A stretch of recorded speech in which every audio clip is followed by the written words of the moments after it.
story starts and never ends. Tune in, lean and feel the groove. Every moment, a vibe you can't lose. It's for the culture, by the culture. Braylon got the soul to show you.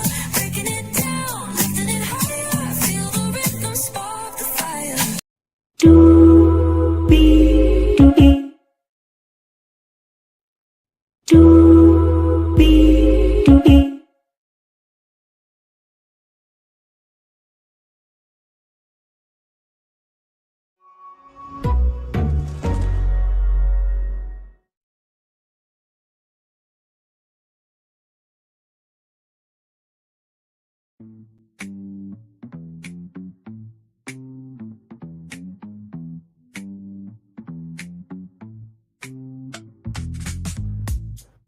Well, hello. You. Welcome into another edition. Excuse me, of Brainley's Virtual Tour Live. Glad to have all you here in the building with me. Oh, my Lord Jesus.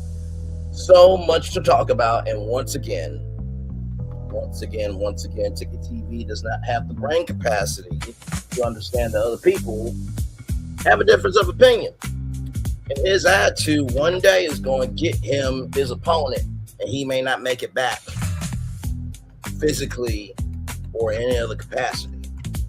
Not wishing that for him, but I basically dropped in his chat to say, so you were saying we shouldn't use the boys, but then you said, I quote, you were upset with Officer Tatum holding back video about other people. So all those witnesses could be suspects. And somebody was sensible enough to say, yeah, I can at least agree on that. So even one person agreed to your chat. And then he said, all body, no brain. It's like, bruh, that's all you got. But like I said, his attitude is going to run people away from the case. I get that he wants to care about Nolan Wells, but if I was Nolan Wells' parents, I would just reach out to Ticket and say, shut the fuck up talking. Because you're disrespecting people in the chat. They're asking questions for our son, and you're not a good representative. I would absolutely put him and send him a cease and desist. And if he don't, his channel can be taken away. Make it that hard for him to have a life. Moving on from that piece of shit bastard. That should be Here we go. Y'all, we're going to talk about David Clough. I saw this story last weekend, or this destination rather last weekend. And like I said, I was waiting on a source, right? And this source said to me that they did not want to give a statement, but they appreciated the thoughtfulness, right? They appreciated the thoughtfulness. And I wanted to make sure that I did right by this person. I'm not going to say who it is, but like I said, I know people.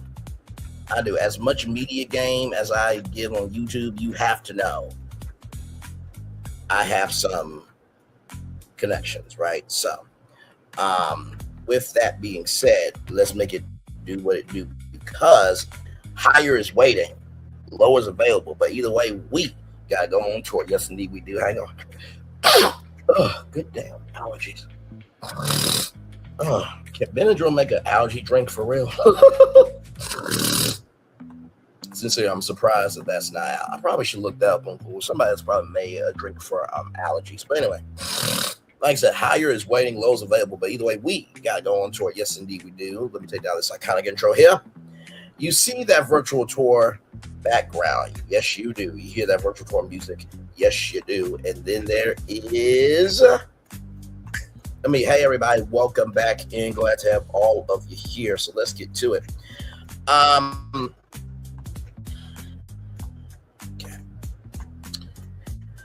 Like I said, I'm going off of the facts that I have found, okay? Y'all know I'm very, very thorough in what I do, all right?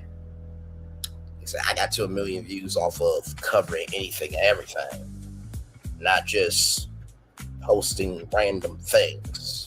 I show my sources. Not all of them, right? Because at the beginning, middle, end of the day, depending on the severity of the story, people have the right to be protected.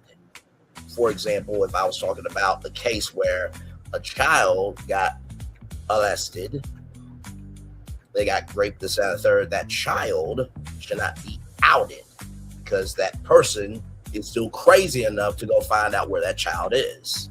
There are circumstances where sources should not be said. All right, let's get to it. Here we go. From the Associated Press, film financier Jason Clough. Oh, hang on. Did I change it? Damn it, I'll change it later. My bad. I thought it was really David Clough. My bad, y'all. But anyway, film financier Jason Clough. Listen, I own up to my mistakes, okay, child? Film financier Jason Clough indicted in alleged $100 million Ponzi scheme tied to movie funding. Okay, so this is, so this right here is Jason Clough. Okay, here we go.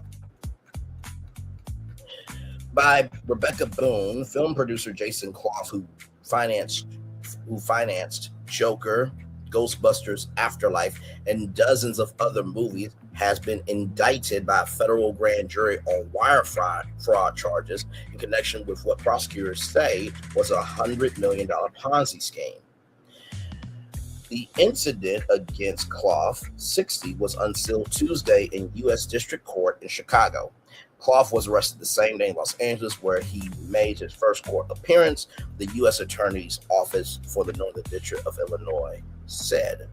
The indictment alleges Clough solicited money from investors, telling them the funds would be used for a film or a video game platform.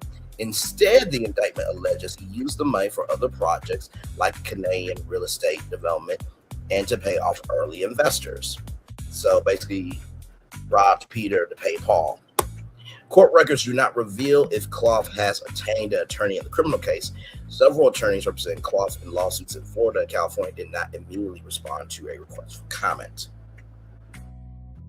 The indictment says Clough operated a Canadian-based company called Creative Wealth Media Finance Corporation, and that starting in 2019, he sent several clients to invest in film and entertainment projects. The indictment says he got more than $100 million from one investment advisor in Illinois, and the advisor's clients and others, and that he lied to investors, about the value of their investments. He is charged with 7 counts of wire fraud, each punishable by up to 20 years in prison. Right? So if I do 20 times 7, that's 140 years in prison. Clough is also being asked to forfeit more than $12 million. The FBI asked that anyone who believes they might have been a victim contact the agency Chicago office by filling out an online form. It is not the first time film financier has faced allegations of financial misdeeds. He's been named in several lawsuits from investors in recent years, including a class action lawsuit alleging film funding fraud in Chicago, a Florida lawsuit from an investor who says Clough's company breached contracts for several entertainment loans, and a lawsuit from investors in New York that was later dismissed. Clough has fought the claims in Chicago and Florida, and those cases are ongoing. Last year, the Ontario Securities Commission started an enforcement proceeding against Clough and his company, bringing allegations that are similar to the Illinois indictment. The commission alleges Clough and his company raised more than $500 million from investors for various film and television projects, and then divert $70 million of the funds to other uses, like repaying earlier investors. That case is ongoing. Rebecca Boone reported from Boise, Idaho. So, with that said, I do have the lawsuit. It is 90 pages. I'm not going to read all 90 pages. But what we are going to do is we are going to showcase, that at the beginning, middle, end of the day, that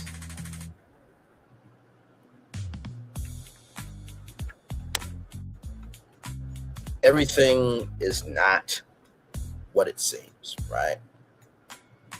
Everything is not what it seems. Everything, right, is not what it seems. Okay. So let's get to it. Here we go, y'all. So this is the class action lawsuit. I put it in the description box below. The only thing I ask is if you're going to talk about this, just say where you got from Braylon Lee and Braylon Lee's virtual tour. That's all I ask. And I'm doing this story because if you y'all can't even see it. I hate streaming out sometimes. Let me do this here. Okay. I do have the lawsuit. I don't know why I wasn't showing that screen. All right, here we go. Like I said, I put the lawsuit in the description box below. All I ask is that you got from Braylon Lee and Braylon Lee's virtual tour. That's all I ask. And the reason why I'm doing this is because if you understand the moves that are happening around you, you'll understand what you're seeing in front of you. And like I said, we just got done talking about former members of the Hollywood Foreign Press Association suing Penske Media Group for $150 million. The thing about this job, right, especially with what I do, right, I don't think everybody does what I do, nor does anybody have to do what I do. But in particular, when you are covering the media industry, you have to stick to the facts as they are, right? Number two, also by sticking to the facts as they are, you need to make sure that the information is public. This is public. Okay, this is absolutely public information. Number three, you cannot go around being upset that people are talking about you.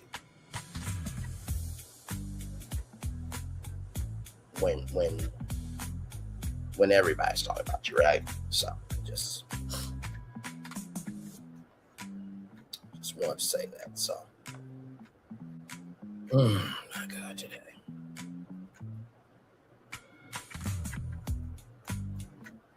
And don't worry, y'all got the Roland Martin stuff. We'll talk about that another time. Here we go. So class action complaint. Plaintiff Diane Fowler, individually on behalf of class members, described below by and through her undersigned attorneys, Loftus and Eitenberg LTD, and for her complaint against defendants, Schmidt Advisory Service Incorporated, DBA Catalyst Wealth Management, Sanford Schmidt, Jordan Schmidt, and Jason Clough, states as follows. Introduction. Jason Clough is a movie producer and principal of two bankrupted entities rather.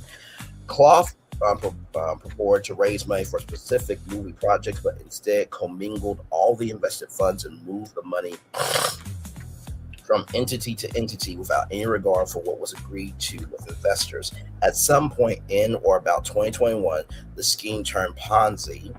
In 2023, it went bankrupt.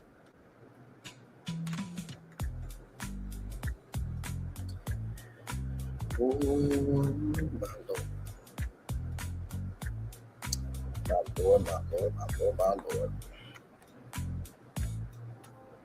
Hollywood loves sequels, and so do Jason Clough, and so does Jason Clough. And Aaron Gilbert, in the late 2010s, Clough's business partner Gilbert benefited from another film Ponzi scheme called Crystal Wealth that victimized thousands of Canadian investors. The Crystal Wealth scheme ended with a soft landing for Gilbert and a huge settlement from Crystal Wealth's auditor for not realizing the Ponzi scheme sooner. Right about when Crystal Wealth was cratering, the Creative Wealth Media Fund, CWMF, came in and took up the mantle with Gilbert and engaged in the same practices with investors, this time in America. Since approximately 2021, Clough does not pay investors on profitable projects. makes lulling payments on unprofitable projects to select investors, and repeatedly misrepresents facts in order to induce investment and keep investors at bay or maintain his lavish lifestyle. So, Ethan Schmidt, Jordan Schmidt, and Stanford Schmidt, and Schmidt Advisory and Services, DBA, Incorporated, DBA Catalyst Wealth Management, SAS or SAS, or SAS, SAS, served as brokers for Cloth America. Schmidt held themselves out as a fiduciary for advisors, and so dozens of individuals on the lies told by Cloth, raising over $30 million in Cook County. Okay, so plaintiff Diane Fowler has been a citizen of the state of Oklahoma and domiciled in California. Defendant Stanford Smith is a citizen of Illinois and domiciled in Cook County, Illinois. Defendant Jordan Schmidt is also a citizen of Illinois and domiciled in Cook County, Illinois. Defendant Ethan Schmidt is a citizen of Illinois and domiciled in Cook County, Illinois. Now, of course, defendant Schmidt Advisory Services, Incorporated, DBA Catalyst Wealth Management, is an Illinois company whose sole member is Stanford Schmidt. Defendant Jason Clough is a citizen of Canada and domiciled in Florida. Respondent Discovery, C2 Motion Picture Group, LLC. C2 is a Delaware limited liability company operated by Clough and David Kaplan.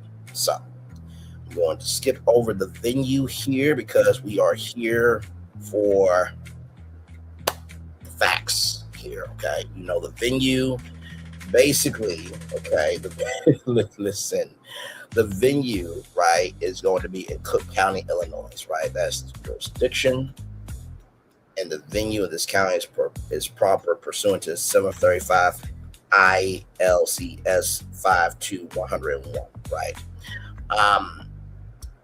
CWMF has raised over $34 million in Illinois of its $80 million total capital raise, right? So just want to get that there. All right, here we go. A, Clough's fraudulent scheme. Clough is an individual who resides in Florida. Clough is the owner and control person of Creative Wealth Media Finance Corp, or Creative Wealth, or CWMF, and several related entities. Creative Wealth is a pass-through entity with no assets. On its website, Creative Wealth describes itself as a prolific film and television financing company that has executive produced over 50 movies while raising and deploying in excess of 650. I was about to say in excess over, but in excess of $650 million for a portfolio of critical hits, commercial blockbusters, and cult favorites. Creative Wealth is the primary financier for Bronze Studios.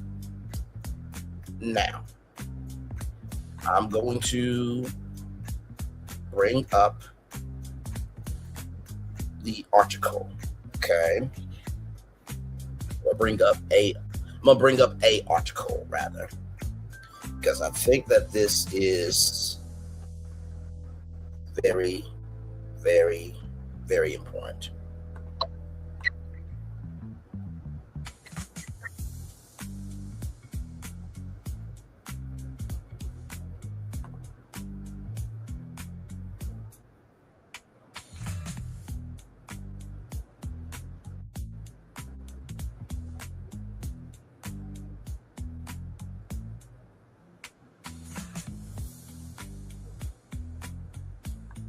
Give me a moment, y'all.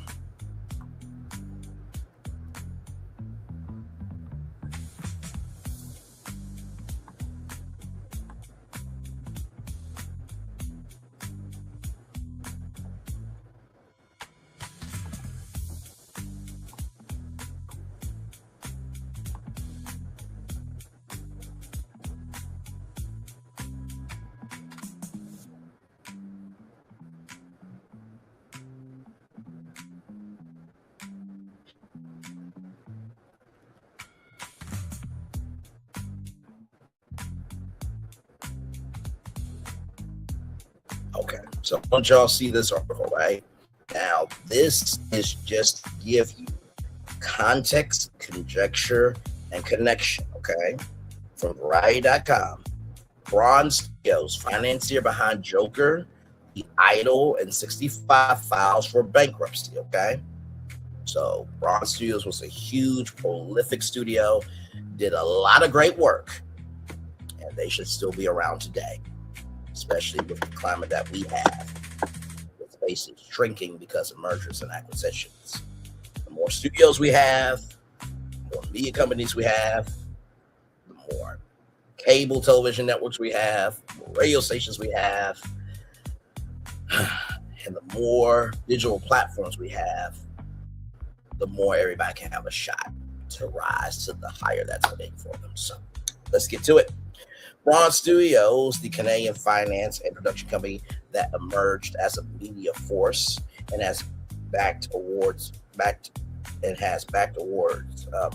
favorites like Joker, Judas and the Black Messiah, and Licorice Pizza, and commercial plays like Ghostbusters Afterlife, The Mule 65, has filed for bankruptcy. Co-founder and CEO Aaron L. Gilbert disclosed the news in a statement on Wednesday, pending a letter to the banners. I'm sorry, my bad. Banker, banner, similar words. My bad. To the banner's friends, partners, team members, and backers. Now I want to go back to the lawsuit for a second, because let's go back, right?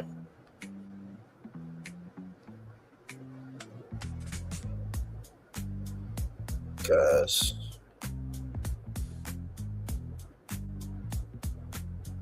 Aaron Gilbert, okay, in the late 2010s, Klopp's business partner Gilbert benefited from another Ponzi scheme called Crystal Wealth that victimized thousands of Canadian investors. Co-founder and CEO Aaron L. Gilbert. Okay, I'm just connecting the dots for you. And this is in no way saying that Braun Studios is a part of Jason Klopp's lawsuit. I want to make that clear, and motherfucking ass clear. Okay? Like I said, I am a content creator with a journalist soul. And I believe in being accountable, being responsible, and having integrity with what you do. Okay? Because as we know, whenever there is a case, sometimes content creators' content can be used, right? So, just want to make sure that, we're good in the neighborhood, right? So,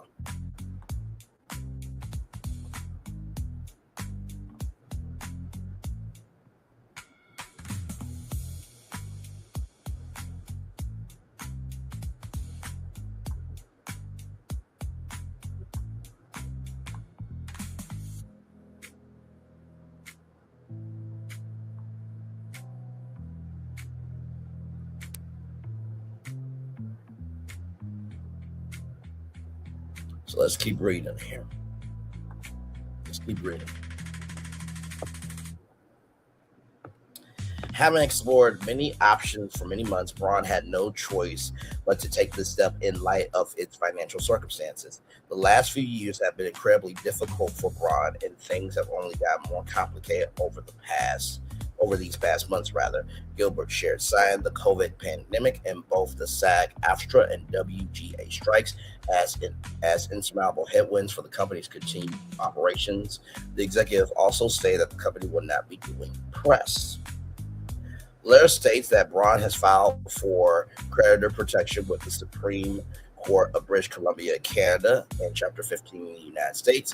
The Chapter 15 filing is for cases across more than one country.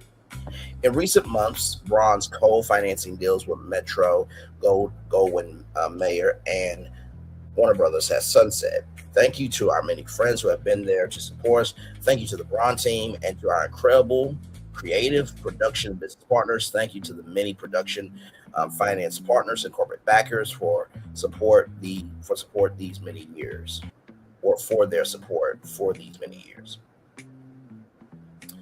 Thank you to our various representatives and the many service providers for all the support and patience through a very tough few years that Ron Gilbert's statement concludes. Your continued support and patience will remain critical during this restructuring process. We will continue to keep you informed as we move through this process. So that article was just saying that Braun Studios is no more. Right now, this article came out July 19th, 2023. Okay, I'm just giving you context, conjecture, and connection because, like I said, if you're reading this lawsuit and you see anything that doesn't look right to you, then you go and you find out the information, right? So when it came up to Braun Studios, you guys need to know who Braun Studios was, right? So yes, Creative Wealth is the primary financier, was the primary financier for Braun Studios, defined below, since Crystal Wealth was shut down by regulators, right? Clough is the founder of Creative Wealth and serves as its managing director. He is also the co-founder of Braun Creative, as described below. Clough owns 50% of Braun Studios at all times relevant. Braun Studios Incorporated is a corporation incorporated under the laws of the province of Vancouver, Canada, with its principal place of business being in Vancouver, British Columbia. Everywhere else, otherwise known Braun Studios USA and Braun Studios Incorporated, are referred together here in as Braun Studios. Braun Studios is controlled by Aaron Gilbert and Jason Clough. Clough was a director of Braun Studios at all times relevant.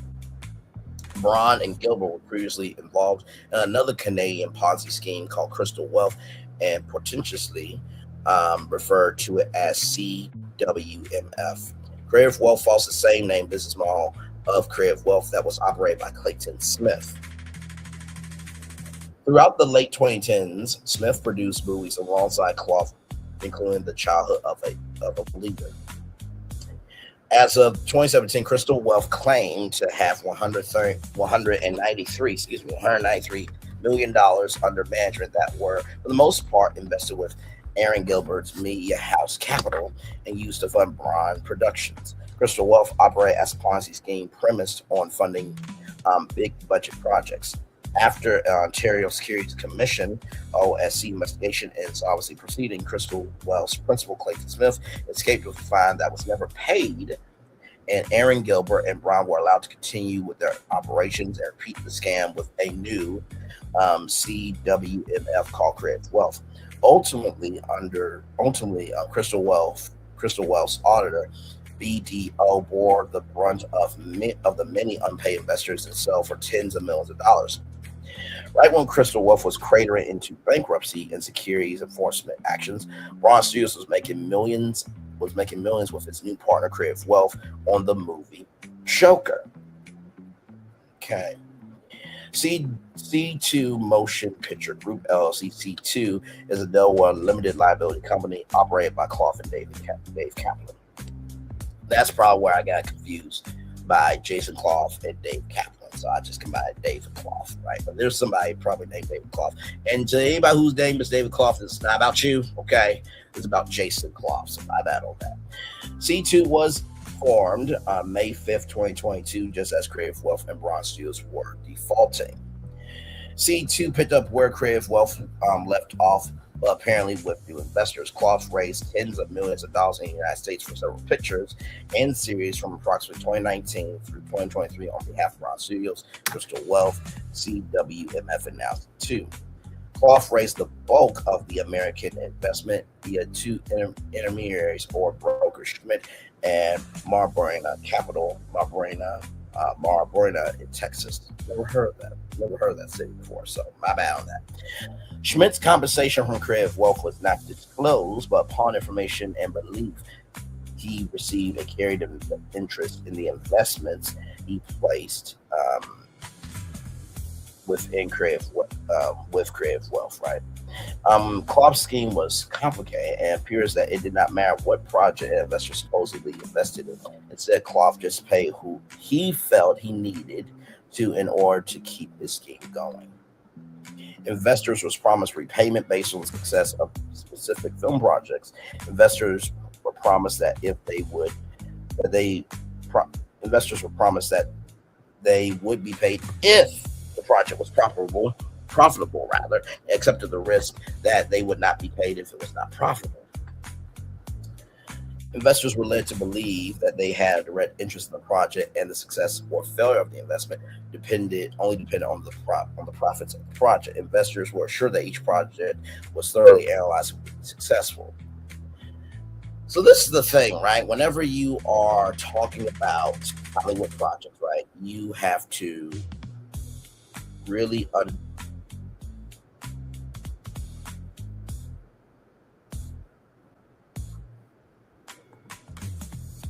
hang on. Sorry, I didn't know where that noise came from. I'm like, whoa, wait. Child, listen, my God, my God, my God, my God, my God, my God, today.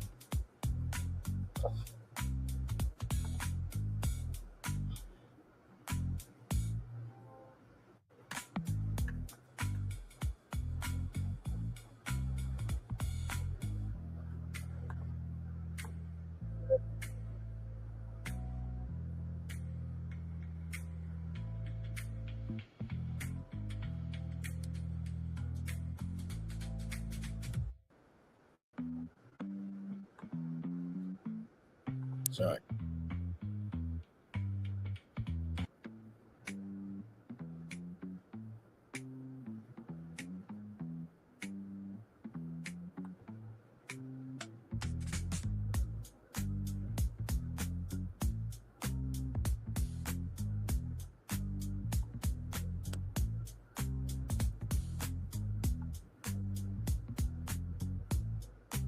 Okay, let me keep reading. Hey, one person, welcome and glad to have you here. We're just talking about Jason Clough. There is a lawsuit that's happening, a Ponzi scheme that is valued by $100 million. So that's where we are right now.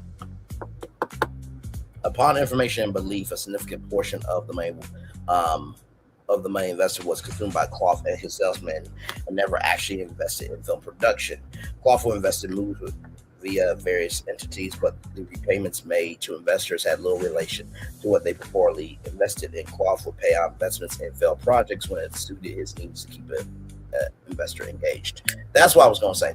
When it comes to Hollywood projects, right, you can never say that every project you're going to do is going to be successful.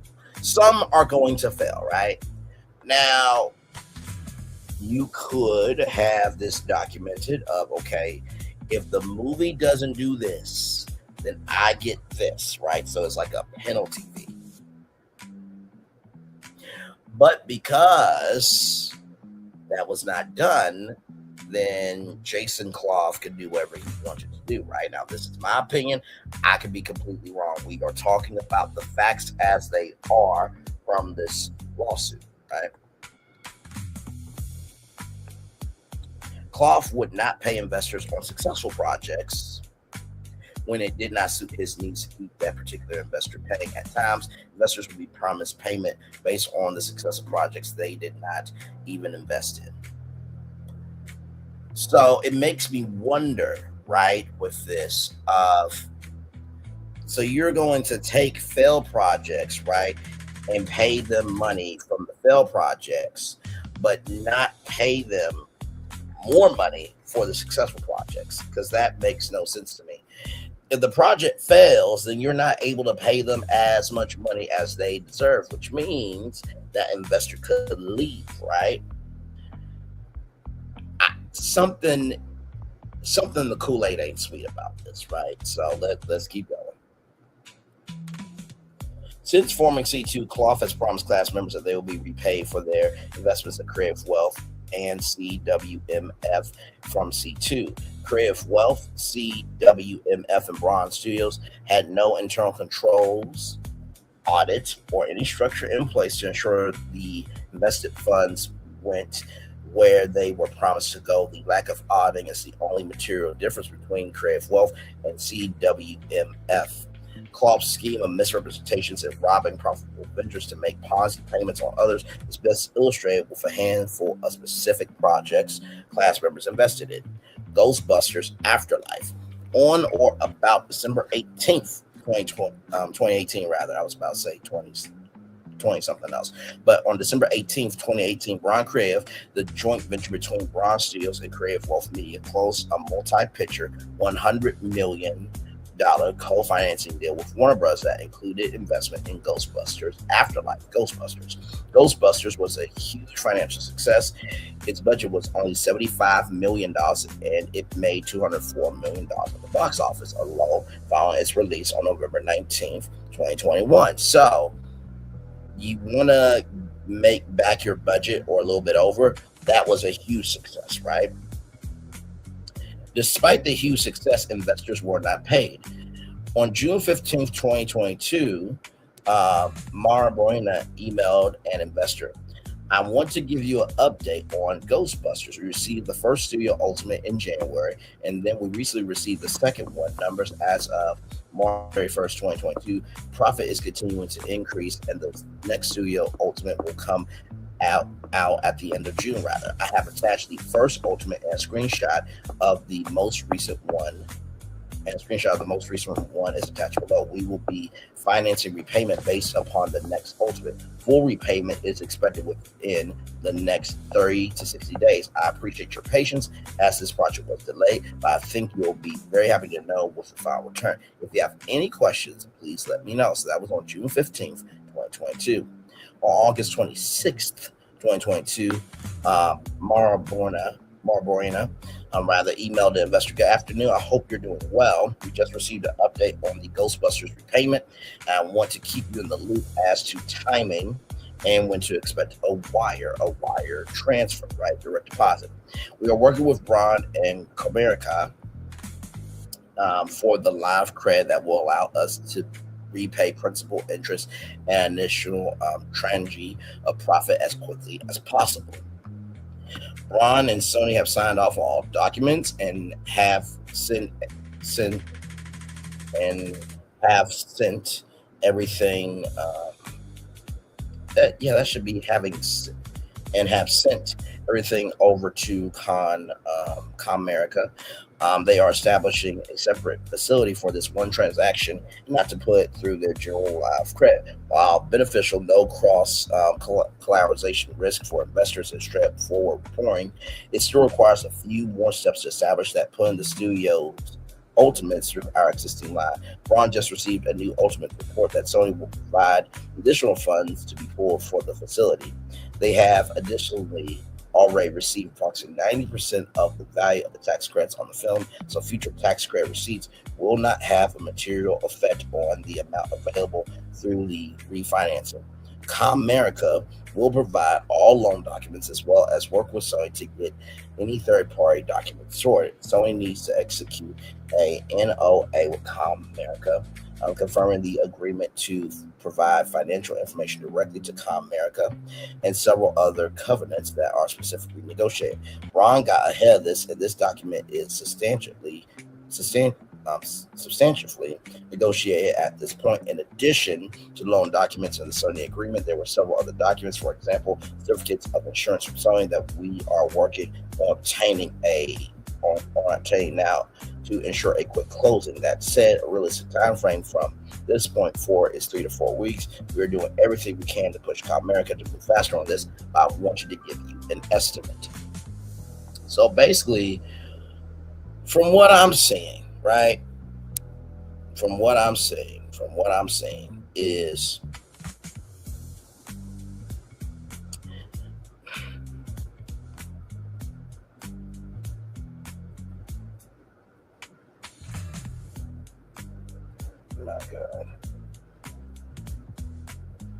my God. I think what has happened is, now you got to think about this. When you win a lawsuit, right, you have to pay your lawyers, then you have to pay this, that, and the third. You gotta pay all the fees and everything, and then you get what's left. It's the same thing here. So after the movie is successful, this, that, and the third, the studio gets their cut, the actors get their cut, the crew gets their cut. It trickles down, right? So I'm guessing that these were in different stages, right? Stage one, you guys will get paid this, then at this stage you'll get paid this, and at another stage you'll get paid this, right? So yeah. So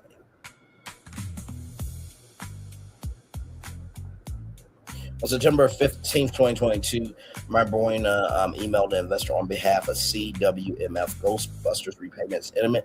We'll have that out in the next few business days. Schmidt made some promises to his investors in late 2022 about Ghostbusters paying soon. On September 21st, 2022, Marboina emailed another investor on behalf of CWMF who just received an update on the Ghostbusters repayment and wanted to keep you in the loop as to timing and when to expect to wire. We are working with Ron and Comerica line of credit that will allow us to repay principal, interest, and additional tranche of profit as quickly as possible.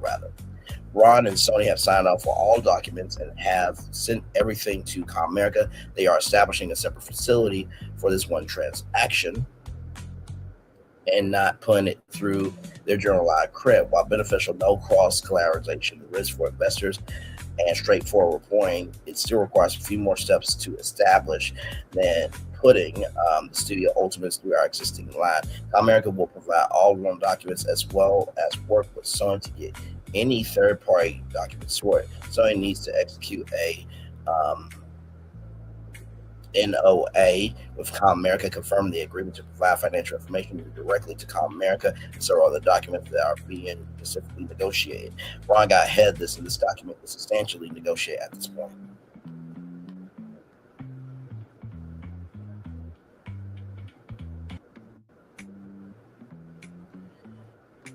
So this message was sent out on August 26, 2022, right?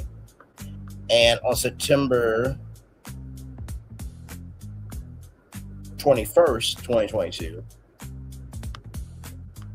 it was basically the same message.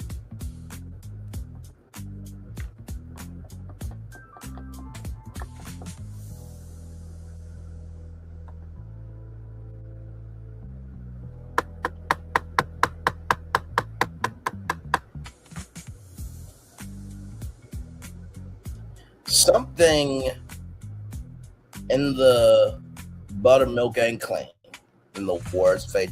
Parks,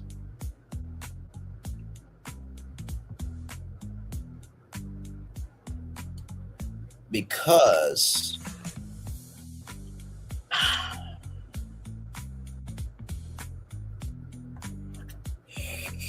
I'm trying my very best here to be as open, honest, and sincere as I can here. The first line would have said how much money is going to be paid to you, right? I'm thinking about this like if Brainley's virtual tour, right, was on, for example, Hulu as a Hulu original, right? If they were to tell me, hey, we're going to pay you $5 million, and let's do this real quick. Let's do this live because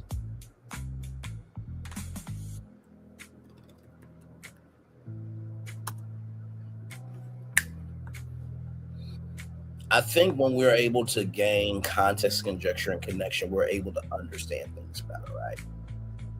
Just saying. Now in Hollywood, you usually get a salary, right? Depending on if you're a C-suite executive or if you're a movie star, right? What have you. And so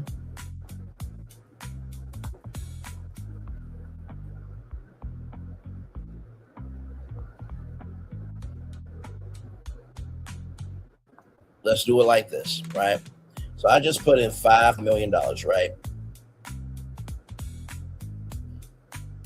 salary wage $2,403 $864.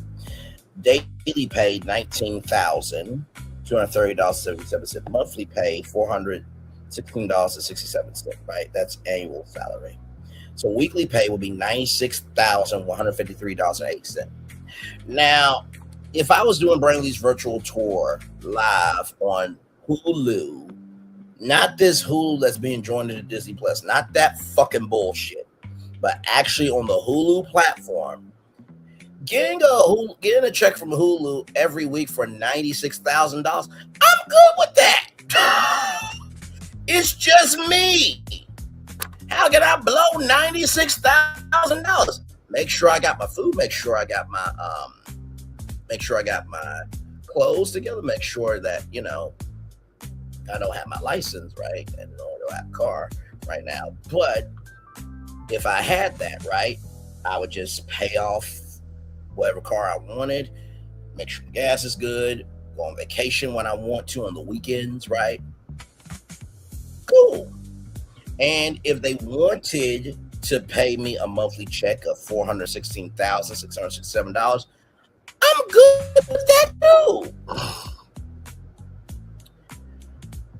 But then here's where the contract comes into place, right? So first year, $5 million. Second year, you may go up to $6.3 million. Year 4, $7 million, right? So there's different things in your contract to let you know, okay, this is your year 1 salary and what it entails. This is your year 2 salary and what it entails. Some contracts will do that. Other contracts are, this is your salary. You can take it, we can negotiate, or you can leave, right? That's how most businesses operate anyway. So just wanted to add that because I'm just like, it's interesting that they did not, in any of those emails, right? They did not have a line, right?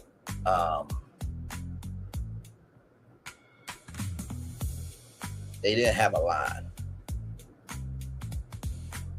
about how much, these people were going to be paid, right? So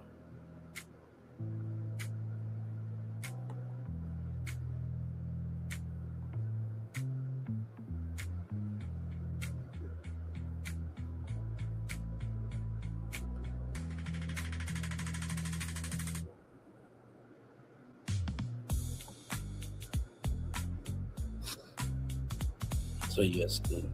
So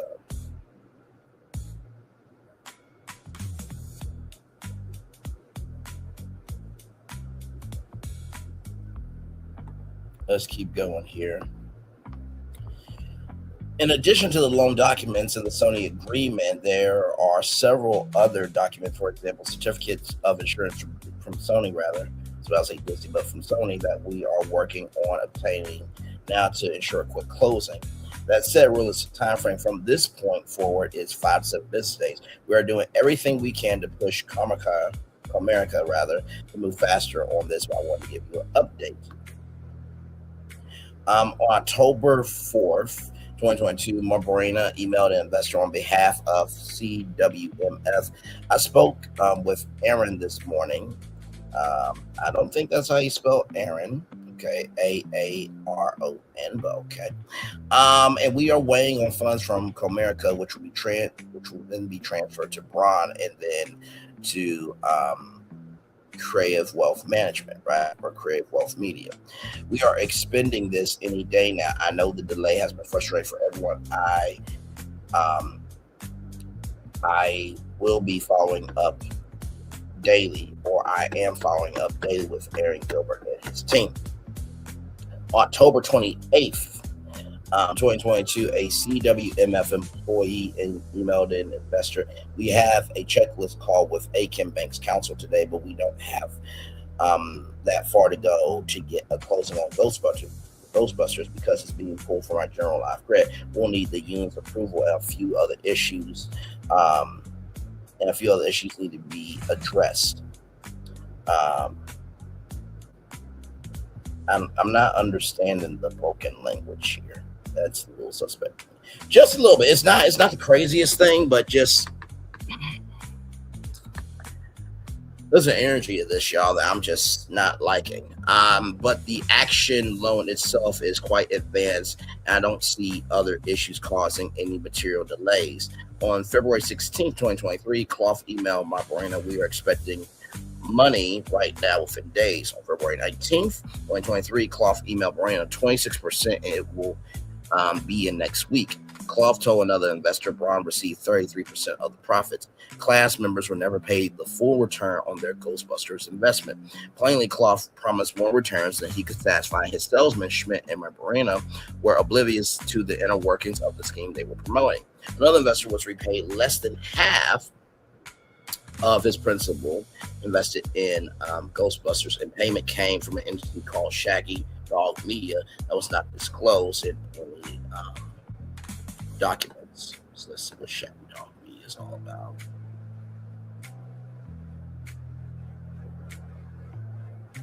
Okay, y'all, give me one moment. Give me one moment.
Hey, I'm back, y'all. Hey.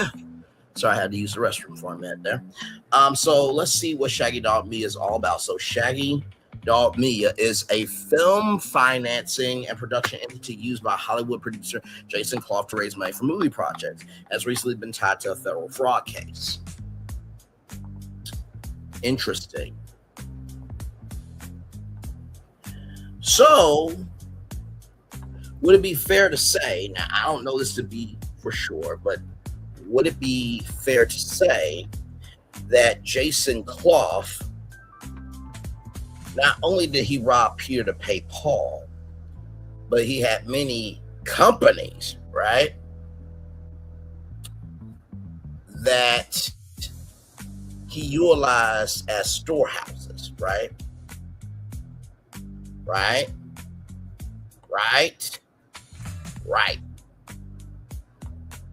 Let's keep going.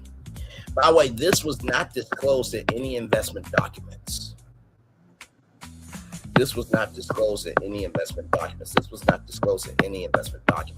So could Shaggy Dog Media have been one of the ways that, like I said before, this was one of the many storehouses. This was one of the many companies that Jason Clough had.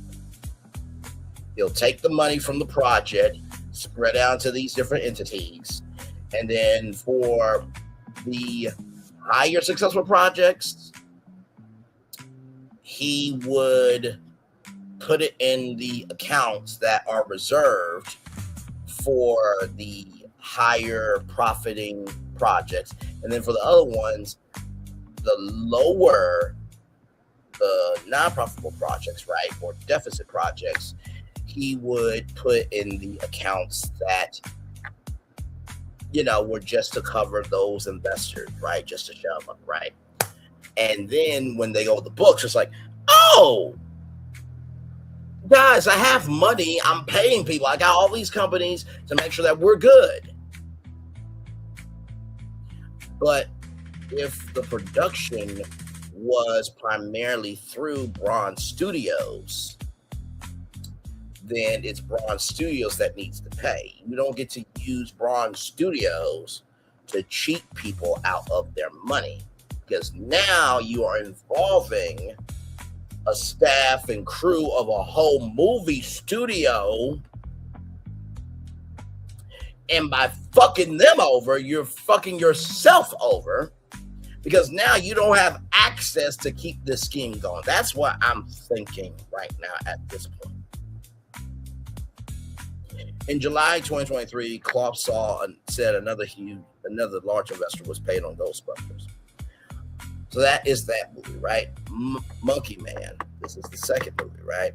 CWMF and Braun produced the Dave Patel movie Monkey Man. It was produced at a total expense of $10,500,000 and then sold to Netflix for $34 million. Monkey Man was a huge success. Clough claimed that Creative Wealth actually received 25% of Monkey Man's net profits in compensation for a $6,500,000 loan. Further, Creative Wealth had registered a charge on Kid Unknown Holdings Ltd, the production company for the Monkey Man project, on or about March 30th, 2021, and that this charge was satisfied on or about August 6th, 2021. In other words, it appears as though Creative Wealth received monies in connection with the Monkey Man project over 2 years ago, but yet has failed to pay anything to investors. So, Shaggy Dog Media was for this production. Kid Unknown Holdings was a production company for this one. Listen, I may not ever be president of the United States, but damn it, I can hold my own.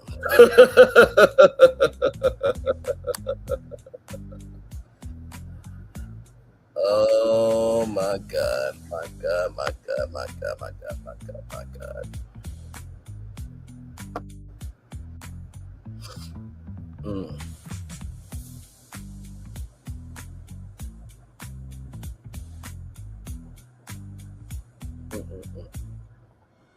Let's keep going, y'all. Here we go.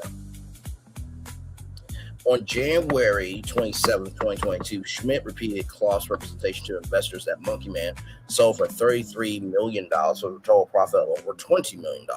On September 7th, 2022, Marborina emailed the investor. By the way, my bad on that. I thought Marborina earlier at the top of the tour was a city, but Marborina is a person. My bad. Netflix has the film and editing is complete. Ron is finalizing everything with Netflix lawyers. We expect everything to be complete in the coming weeks. Netflix will be paying Braun starting at the end of the year, but CWM is going to be paying investors in the next month or so with other funds. Despite the success of Monkey Man, class members were not paid on their investment project. Shadow Play. This is the third project. On or about March 19th, 2020. Or in the words of Barbara Walters, 2020. Shout out to Barbara Walters. Class members invested in financing episodes 101 and 108 of the series Shadow Play. Class members entered into a participation agreement that provided financiers shall participate in the collections and be repaid principal and interest share in adjusted gross revenues. Now, gross is, I believe gross is before net, right? Let me see. Is gross before net? Yeah, gross is before net. That's right. So the gross is basically the total pay or income before taxes or costs are taken out, and then net is the final amount left over after you subtract those costs. Right? Okay, that's what I thought. Okay, and be repaid principal and interest and share in adjusted gross revenues derived from exploitation of the picture. On and subject to the terms provided in a Schedule A to the extent of its participation. Lender agrees to pay otherwise account to financier on or about 15 calendar days after lender's actual receipt of amounts due and payable to lender pursuant to the financing agreements. Amounts due and payable to financier pursuant to the client term sheet in respect of the participation, as such amounts are earned and and paid by the borrower to the lender pursuant to the terms of financing agreements. On July 16, 2020, Clough entered into a term sheet for another loan for the same project with the same terms with Hudson LP. On December 9th, 2022, Marina emailed the investor the production risk is an issue for any of your investments. Digital animation will be sold within a couple of months. Child play repayment schedule for February. So was this series being produced knowing that the company was going to be shut down? That is the question that I have, right? Was this going to be produced and the company was going to be shut down afterwards, right? Because I would think, right? I would think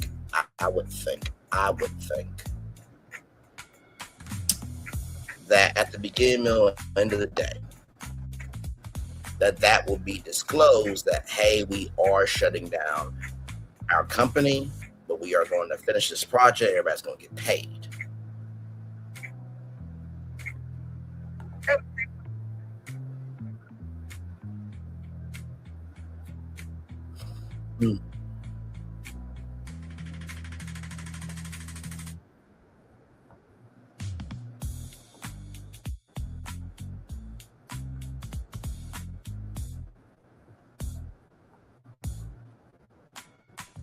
Sorry, y'all.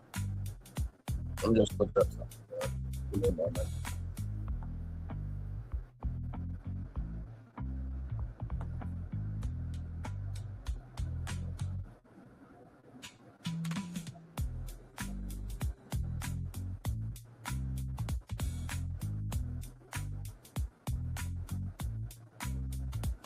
I'm just looking.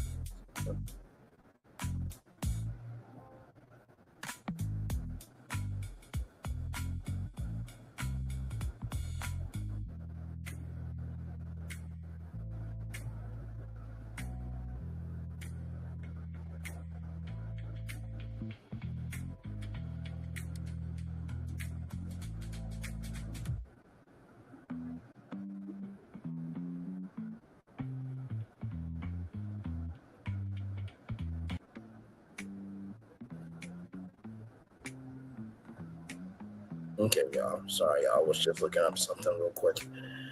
Okay. Let's see here. On March 4th, 2021, class member texted Marina. Question: do you have any update on shadow play repayment? Answer: we'll have an update from Braun by the end of the day today.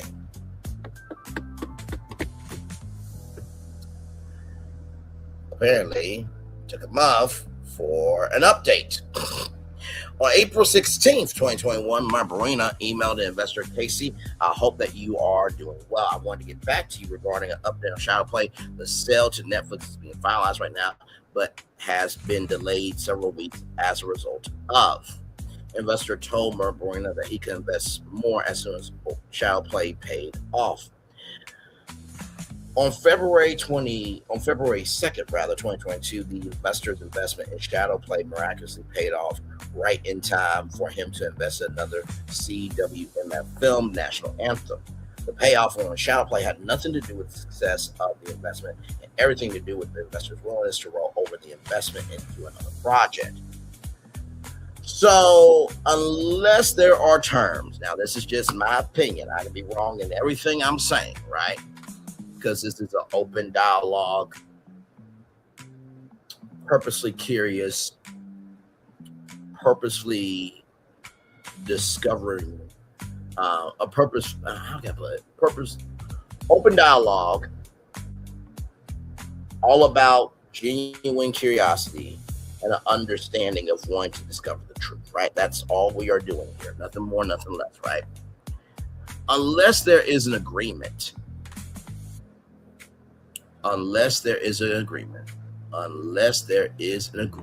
right, that the investment right, is going to roll over, then you would have to make sure that you are going to that financier of like, hey, listen, this is it for this project. A new round will open up for investment. So they must have had a relationship before in order for the investment to roll over into another project. Klopp stated in an affidavit filed on December 16th, 2022 in SDNY. Shadow play was not successful as Creative Wealth had hoped. Shadow play did not generate sufficient gross receipts to pay Hudson. Therefore, no amount is due and Owen Hudson from Creative Wealth or anyone else. Affidavit exhibit. Repayment of those outstanding amounts was conditioned on Shadow play's generation of sufficient receipts. Same terms for the same investment yielded a profit, 20% profit rather for one investor, while another investor received nothing on the same poorly failed project. So let's rewind a minute. Like I said, not gonna be the president of the United States, but I do know a thing or two. It says here, Shadow Play was not successful as Creative Wealth had hoped. Shadow Play did not generate sufficient gross receipts to pay Hudson. Therefore, no amount is due and owing Hudson from Creative Wealth or anyone else.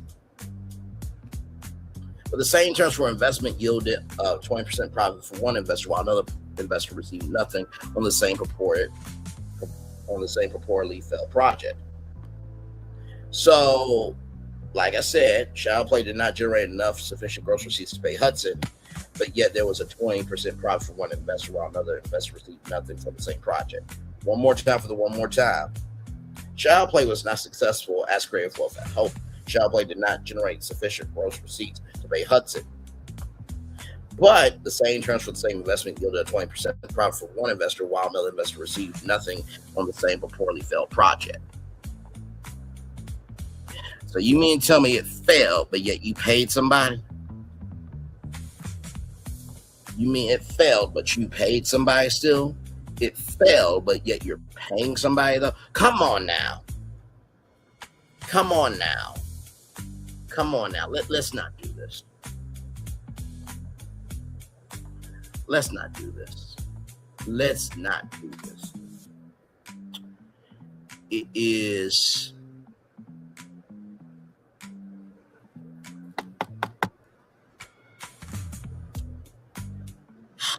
is mentally exhausting, right? It is mentally exhausting. It is mentally exhausting, right? That to do this for so long, knowing that I want to make sure I'm saying this correctly. Doing what you've done for so long, only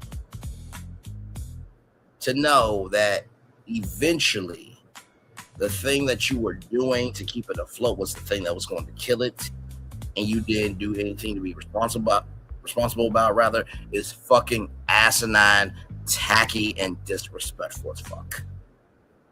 Sincerely. Let's continue on. Gossamer class members invested in two failed projects, Fables and Gossamer. Both projects were complete failures and nothing was paid. On June 3rd, 2022, Oaks invested in Gossamer. On June 16th, 2022, Barbarina told investors that CWMF renegotiated the deal with Braun, was now getting 40% of the profits of Gossamer. Something the buttermilk ain't clean once again, because it says class members invested in two failed projects, Fables and Gossamer. But now they were getting 40% of the profits on Gossamer. Once again, I'm leaving Braun Studios out of it. It is in the lawsuit, but Braun has nothing to do with this. This is about Jason Clough, and that he and his associates did a Ponzi scheme, not Braun Studios, not the staff, not the crew, not the C-suite, okay? All All right. Just want to make that very clear. So how could Gossamer be a failed project, but they were getting 40% of the profits of Gossamer? How could Gossamer be a failed project, but they were now getting 40% of the profits on Gossamer? How could Gossamer be a failed project, but now they're getting 40% of the profits on Gossamer? Somebody explain that to me. Somebody explain that to me. I'm not understanding here.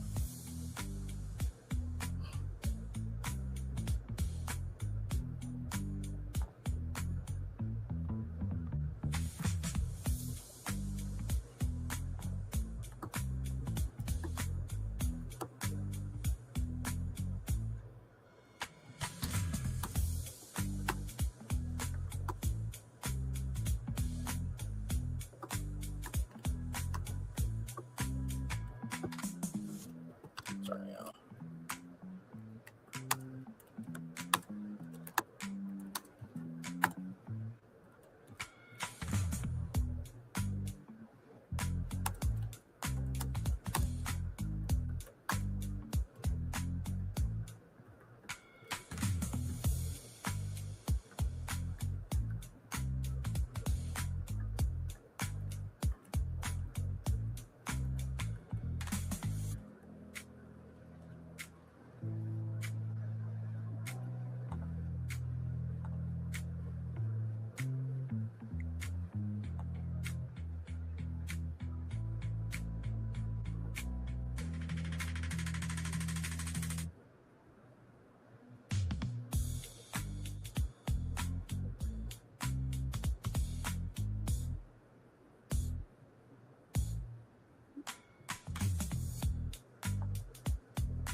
Okay, I'm sorry, y'all. Let's keep going. On January 27th, 2023, Cloth communicated to Sandy Schmidt in Illinois. I've been asked to provide a further update on the initial financial exit from the various film and TV productions financed by all of you. Firstly, I cannot stress this enough. There is zero risk of non-repayment. All the shows except for Bear Grylls, that deal is being worked on now, are sold and have been sold for far in excess of production costs. I think I've said this before. Film finance is very much akin to a first lien construction finance loan. Other than the first 10 to 50%, I feel like that should be other than the first 10-15% of monies received. We are always the first party to be repaid with interest. Just like construction, the purchaser of the property is not closed until the project is delivered as substantially completed.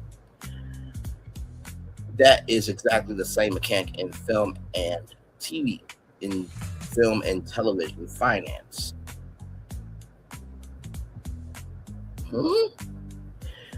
That is exactly the same mechanic in financing films and television shows. That makes a lot more sense to me. We have multiple non-related productions contained within a fund and a few one-off productions that sit exclusively to the media fund. Delivery of all of these shows will occur anywhere from a few months from now to 18 to 24 months from now. If we waited for delivery and payment from the studio's distributors, repayment would be irregular and very choppy. I found over the years that didn't sit with clients caused needless angst to clients. Aaron Gilbert and myself took it upon ourselves to put in place a credit facility which allows us to take deal paper and bring forward the cash value. That value is to exclusively be used to repay clients from the underlying deals. To get that to To get to that point, all 26 agreements on 9 shows need to legally need to be legally reopened and Comerica inserted as a party to the transaction. Once the new documents or docs are drafted, they must be sent to the legal counsel of every party connected to each show for review and comment. Once everyone has agreed to sign all the documents, they have to go out for wet ink signatures. Once all the wet ink is back at Comerica, closing is arranged usually within 48 hours, and funds are transferred to our collection account for distribution to clients. Closing a bank facility for one show is heavy work. 9 is enormous. COVID played a role in slowing the lawyers' work in December, early January, but things are rolling now. I've told Sandy on this on numerous occasions. There were probably 100 people working to push all parties to review, comment, sign, and execute documents as soon as possible. I can't push people any harder. They will stop taking my calls, rather. Sorry, y'all. We are all at the end here. I anticipate funds closing very shortly. As a matter of fact, I'm being told intimately. The payments being processed now will allow for full exits with all outstanding interest. Further profit participation will provide investors with returns well above 100%. Future revenues include merchandising, gaming, publishing, music, digital strategies, NFTs. You guys remember when those were a thing. You all will make money for years to come from those shows. Not their shows, but from those shows. Further comfort, and please do not share any info with anyone outside of our group. Well, I mean, the info is now shared in a class action lawsuit, so there's that. I'm going to give out, sorry, just had to be honest. I'm going to give out the purchase details for each show. For clarification, I must admit I don't have all of the waterfalls yet. Those are being prepared, so I can't quite calculate the exact quantum of profit owed to us per project. Also, please remember that we are only one of the main parties entitled to profit participation.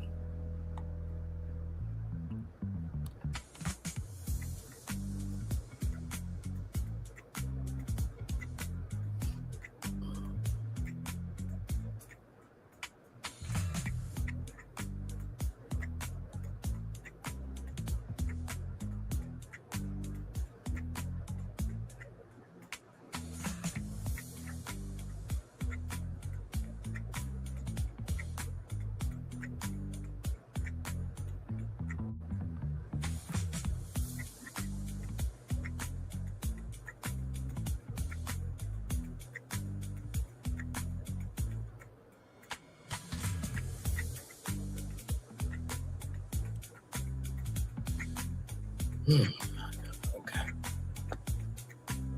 So what I'm getting from this here, right, is basically instead of somebody commented, "Hey, Coach James, good to see you, good sir. Long time no see. Hopefully all is well with you." From what I'm getting here, it seems like that they had some productions that were related to a media fund, and they have been inconsistent with being honest about their payments because some productions were failures, but yet some people got paid and some people did. So to regulate this, they decided to put everything to a credit facility, right? That will allow them to bring forward the cash value of each project and then to be able to repay clients through that platform. That's what I'm getting here. So Monkey Man, $10,500,000 cost. Netflix, $33 million purchase price. Haley and the Hero Heart, $2,775,000. CW Loan, that's from Creative Wealth, right?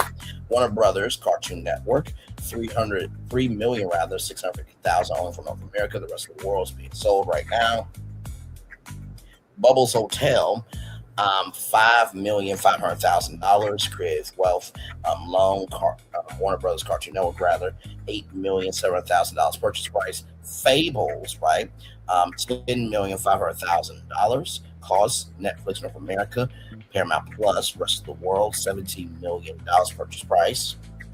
Gossamer, $10,800,000 cost. Netflix North America, Paramount Plus, rest of the world, $18,700,000 purchase price. Robin Hood in production. Now, I do want to mention that just because Paramount Plus and Netflix is in this does not mean they have anything to do with it. I'm just being honest.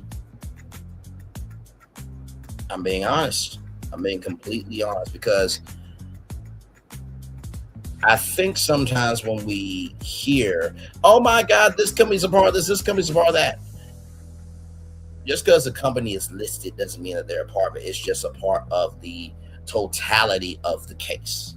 They want to mention anyone and everyone that is within the case, so that way the best understanding of the weight of what's happening is understood to the federal grand jury and the judge and everybody involved, right? So.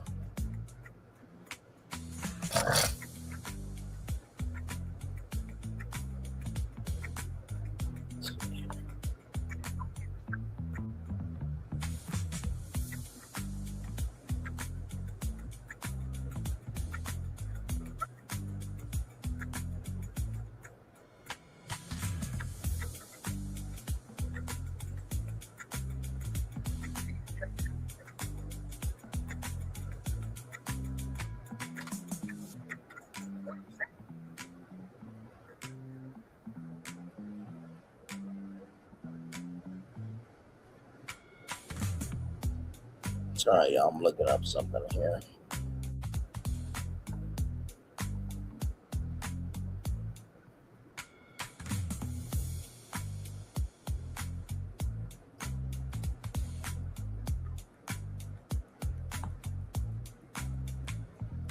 Okay, let's keep going here. Bear Grylls corporate have agreed to post a corporate guarantee of our loan. That guarantee is being financed with our Comerica line as well. Clients will receive their investment plus outstanding interest. The distribution deal is being worked on now. I should have further details shortly to share with you. As always, I don't take it lightly that you all have entrusted me with your hard-earned money. We are always very careful to select shows that we identify as those with the greatest return potential that can survive in all market conditions or evergreen content. I know you will all be happy and impressed with the total return performance of these first few shows. Clough told Schmidt-Gossamer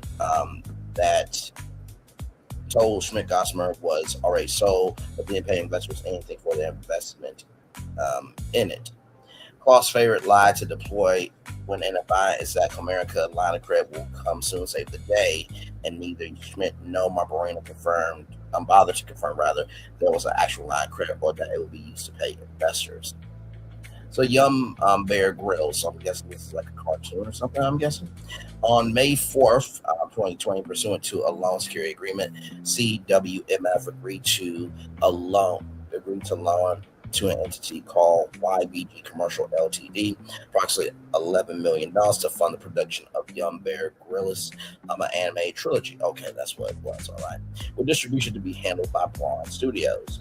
The Catalyst pitch deck showcased the YB trilogy as one of the fund's featured projects. Cast members relied on Schmidt's representations that received capital out in 12 months, that each film project was carefully vetted, and the investment will be used exclusively to fund YGB films. On December 30th, 2020, literally one day before New Year's Eve, is crazy work. Only a few months after class members entered into the participation agreement, Schmidt told investors that the three Bear Grylls animated movies are well into production, with 2 out of 3 complete. And that bidding war was imminent. Once the film was sold, Schmidt claimed investors would be taken out of the investment within just 45 days. In the first quarter of 2021, Creative Wealth released a newsletter advising that the production of Fables, Gossamer. I remember Fables and Gossamer were both failures, but from Gossamer, somebody got paid 20% of the profits, but yet somebody else did not get paid, but yet they said Fables and Gossamer were not successful, okay, from a profit standpoint. Bubbles Hotel and Hailing the Hero was completed, and negotiations were ongoing for the sale of each of those projects to major streamers and or TV networks. Negotiations for the sale of Young Bear Grylls was also reportedly ongoing at this point. On June 9th, 2021, Schmidt again emailed investors advising them that production was underway and that there were ongoing sales discussions regarding distribution rights. The films will be distributed worldwide in 196 countries. Schmidt claimed North America distribution via major streaming services such as Apple, Amazon, Netflix, and HBO Max. On May 10th, 2022, Schmidt emailed investors claiming that the Young Bear Gorillas films were still out for sale, this time at the Cannes Film Festival. Schmidt advised them that he hoped the fund's exit would occur at the end of the month. Your investment is not in risk of loss of principal. Unfortunately, it's taking longer than expected. We are very, very close. On July 20th, 2022, Schmidt reported that the films were recently completed and the streaming services, including Netflix, were live for distribution.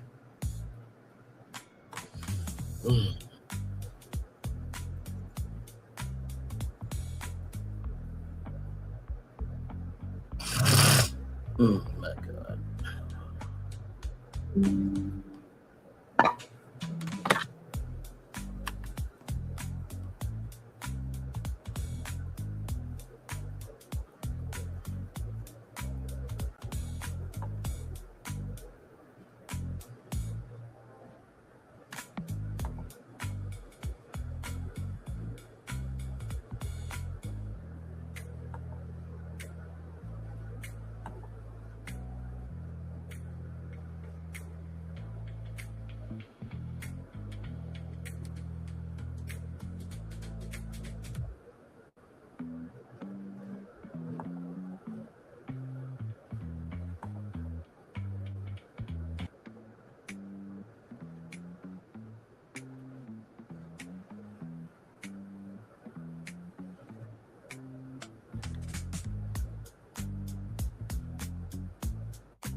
Okay, get back to this here. Let's see. Months passed without update. Then on September 1st, 2022, Schmidt emailed investors, including CBL, a projected financial outlook for the Young Bear Gorillas franchise, which promised an incredible $80 million potential revenue, more than 6 times the trilogy's initial production budget. Schmidt said he was still determining an exit strategy for investors. He acknowledged that the timing of the investors' exit had been misrepresented, but that as soon as Braun sold the films, their capital would be returned. I strongly believe this would be an excellent investment. He said it's taking longer than expected. Thank you for your patience. On February 15th, 2023, Schmidt emailed investors with another update on the YGB trilogy and financial projections from Braun. We expect Young Bear Gorillas to be monetized this year, Schmidt assured, saying that he would know more the following month. According to the email, the first film was completed by the second and the second film was in post, and the films will be shopped around to global buyers that month. In reality, the project was never completed, and Young Bear Gorillas made no money. The project remains in limbo. I wonder what Bear Grylls has to say about that. Because, well, not just Bear Grylls, but I wonder what his team has to say about that, right? And I'm also thinking as well, right? All Netflix has to do, all HBO Max has to do, all that Apple TV has to do, and all that any studio has to do is go back to their communications with, Jason Clough, right, and his partners to see if there was anything off. And then those studios, right, can literally turn that into evidence, can literally turn that into the judge as evidence, which could further help move this case along, right? So, because usually most studio executives, they don't delete their emails just in case something like this happens, right? So, here we go. Braun bankruptcy. On July 10th of 2023, Clough spoke to a group of investors in Illinois about the Braun bankruptcy. Sandy Schmidt acted as the master of ceremonies for the Zoom meeting and recorded the meeting. Remarkably, Clough attributed all the failures and investment losses to Braun, despite the fact that he was the owner and director of Braun. See, that's what I don't like. That's what the fuck I don't like, right? You decide to utilize this studio and squeeze it for all that's worth, and then you're going to blame the lemon that you squeezed, but yet you don't recognize that you're responsible for how you use that lemon. That's some fucked up shit. Clough said the cause of the bankruptcy was its financial mismanagement, and that we haven't worked with Ron in a year and a half. He claimed that CWMF had nothing to do with it in the liability because we were a flow-through entity. Clough claimed we know that there is value in other investments Ron made, and that C2 agreed to pledge its share to bank for a line of credit to repay the Braun and CW investors. Just like he did years earlier, Clough claimed America will come to the rescue and credit facility will be in place for 90 days, and we C2 will pull revenue forward to pay off those notes. Clough boldly claimed that CW Braun investors will be paid as soon as possible based on C2's investment in Mission Impossible.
Sorry, y'all.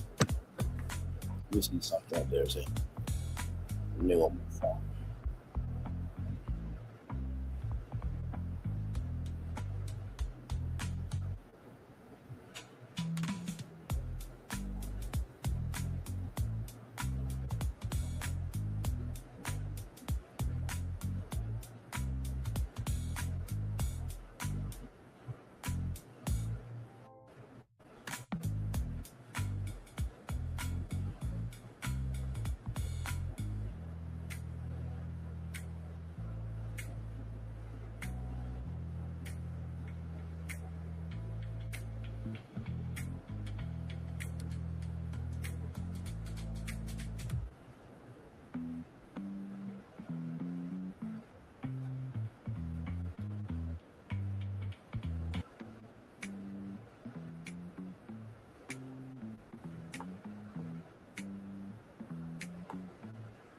Sorry, I'm still looking for something.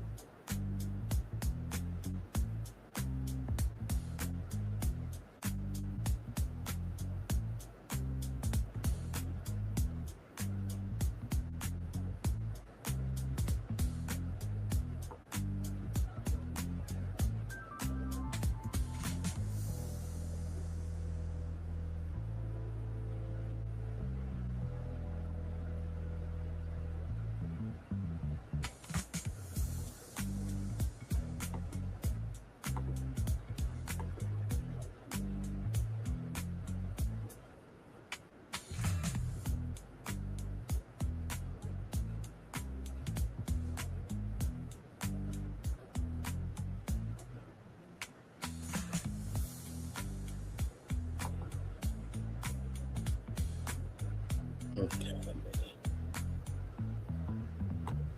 Let me keep going here.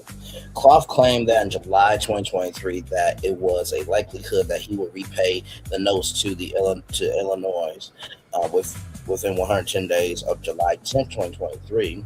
The Commerce line of credit was made up just like before. Mission Impossible, which I mean, come on, come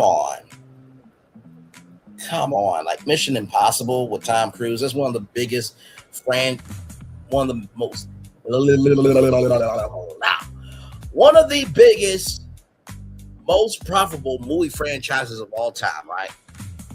While a huge production was not profitable, Paramount lost $40 million on the production. C2 is not listed on IMDb as a producer of Mission Impossible.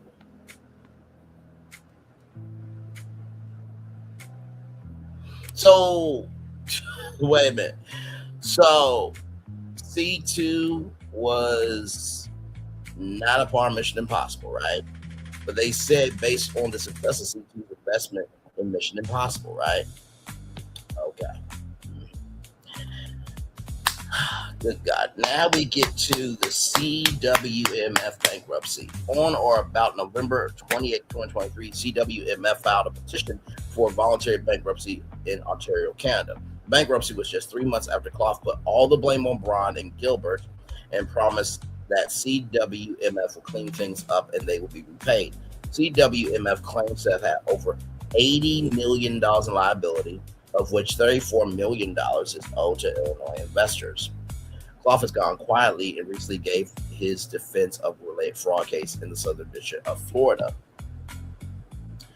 Schmidt's participation in the scheme, Clough raised money in the United States via two principal firms who acted as placement agents for selling notes on investment, including Schmidt, most of whom raised the funds with friends, family, and other downstream investors for the purpose of investing in promissory notes and co-investing agreements used to fund individual projects offered by Clough for promissory notes to fund CMWF, including Series B and Series E notes, and later in Schmidt's own fund, Callus Wealth, that aggregate investment for Creative Media Wealth Finance, I'm thinking, CWMF. Here and after Clough offering. Schmidt is a family business that has a solid reputation that has enabled the sale of 24 of investors with no knowledge of the film business and plenty of funds available for investment. Clough will now tap into Chicago area wealth without Schmidt. Clough needed Schmidt after burning bridges with Canadian pension funds in the Crystal Wealth scam.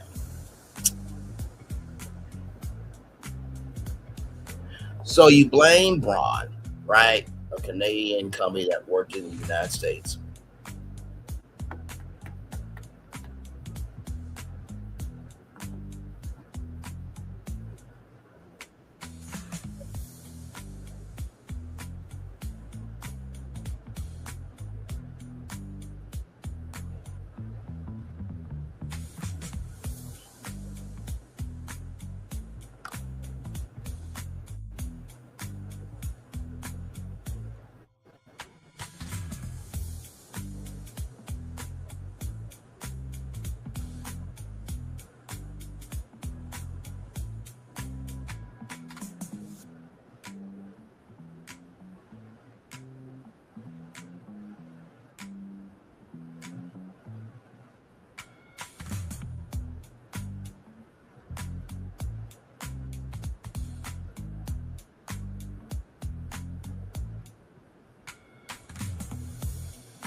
Okay. Let's see here. Clough's scheme was a house of cards and an iota due intelligence by the middleman earning paid to sell the investment would have demonstrated this investment was not safe for anyone. Schmidt relied on personal relationships and word of mouth referrals to attain investors. Schmidt typically solicited investors in person, over the phone, via email for the cloth offering. Schmidt solicited over $30 million in investment for the cloth offering, of which approximately $30 million remains outstanding. Schmidt was cloth salesman and broker, raising money for cloth throughout the Midwest. Smith negligently relied on only representations from cloth when recommending the investment to plaintiff rather than confirming anything with third parties or looking into Braun or CWML's finances or the principal previous Ponzi scheme. During this time, Clough made representations and provided purported contracts, emails, and other information to Schmidt, which Schmidt negligently believed to be true and accurate without investigating the obvious holes in the story that were far too good to be true. Schmidt proceeded to sell plaintiff and the class investment in the Clough offering by regurgitating lies told by Clough. Schmidt acted as gatekeeper of information for Clough. Plaintiff reasonably relied on Schmidt's due diligence on the investment representations that they were actually investing in specific projects rather than Clough's personal piggyback. Rather than rely on any substantive investigation of its own, Schmidt relied on the fact that Clough kept paying as sufficient evidence that the apparent Ponzi scheme was legitimate. Schmidt was taken hook, line, and sinker by Clough and did not bother to do his own independent due diligence with promoting the Ponzi scheme. Schmidt kept his head down the sand for so long as the loan payments kept coming in from Clough and then parroted Clough's absurd lie when payments did not come as promised. Now Schmidt is trying to keep investors at bay by promising a miracle in the Canadian bankruptcy, the same tool employed by the last reiteration of the Ponzi scheme, Crystal Wealth. My God. It's really amazing to me that people can be out here doing as much as they want to do, right? And I know what people are going to say, right? This has nothing to do with race. We all damn well know, right? If a black person were to do a fifth, quarter, or a half of this, right, that it would be a different outcome. For example, Diddy. We do know that Diddy utilized his own company to be able to get away with hurting you, right? And so this has the same energy, doesn't have those same allegations that Diddy has. But you see where I'm going here, right? To blame LeBron Studios for the failure of all of this, even though you were a part of Braun Studios, and then because you fucked up in Canada, you're going to use American. This is no racism at all, no globalism, or being a globalist. You know what I mean? I don't like Canada. I don't like that. Stop it. Follow the bouncing ball.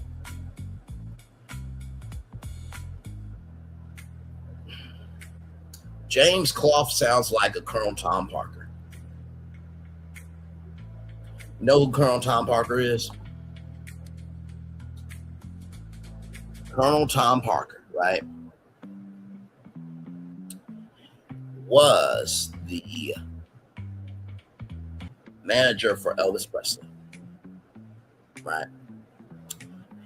And he had his own shit,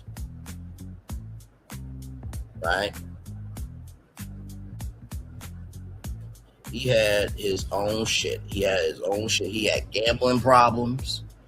He had out of the country problems, right? So if he went to another country, he was going to be in trouble because he committed some crimes over there. And so what Colonel Tom Parker did was he had, because Elvis wanted to go around the world. Like everybody around the world loved Elvis.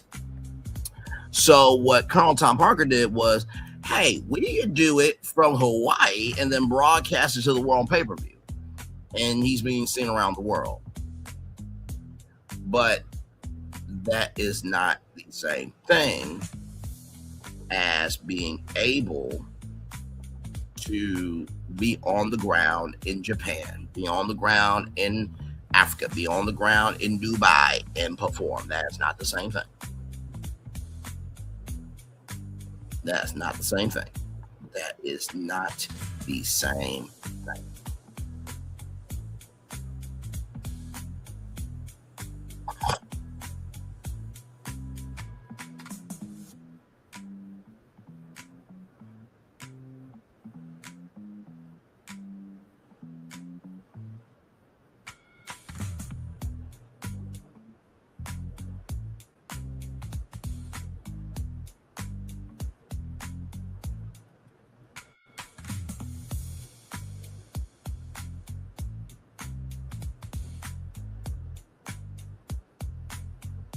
Sorry. All right. I'm still looking up something real quick here. Sorry. Oh, my God.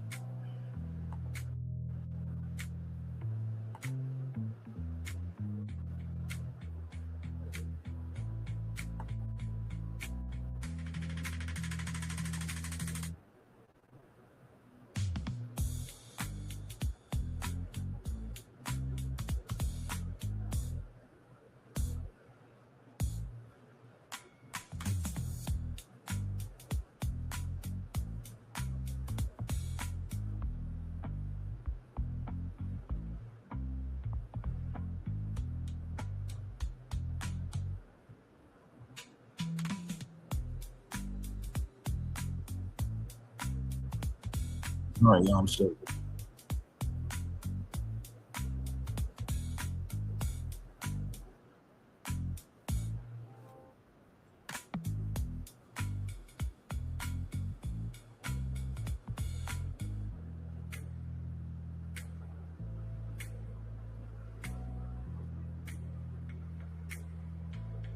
Sorry, y'all. I'm still looking up something.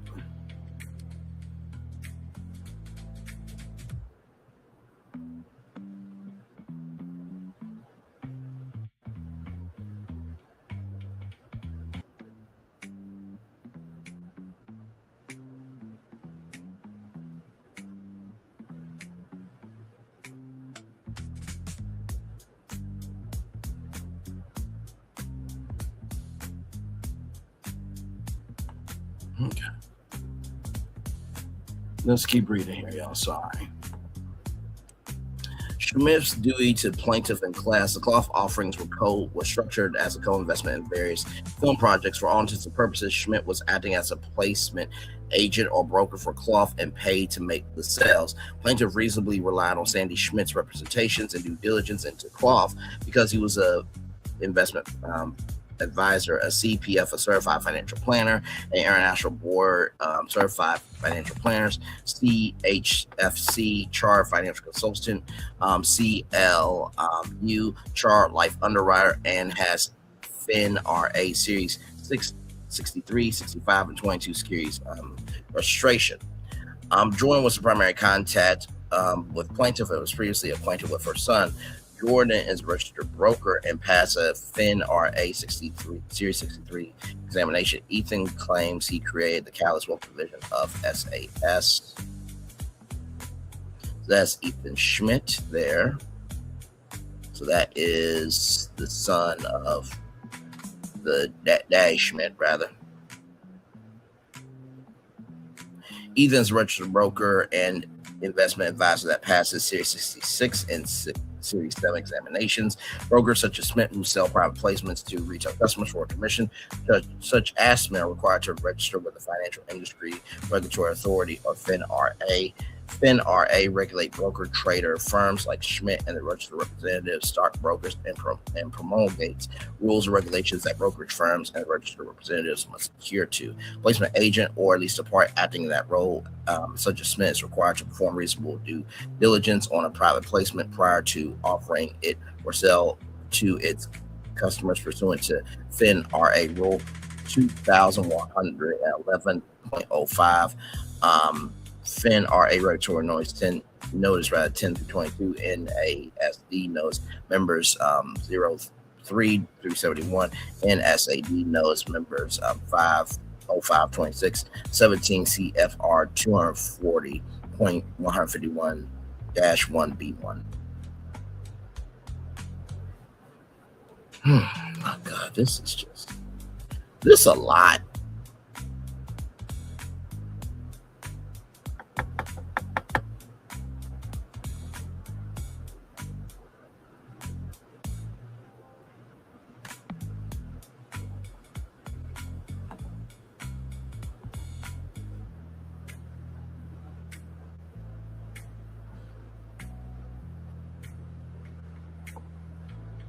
Sorry, y'all.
Sorry, I'm sorry. Oh my God. In the words of Emily from The Devil Wears Prada 2, idiots like Ticket TV never cease. Idiots like Jason Clough also never cease. Let's continue on.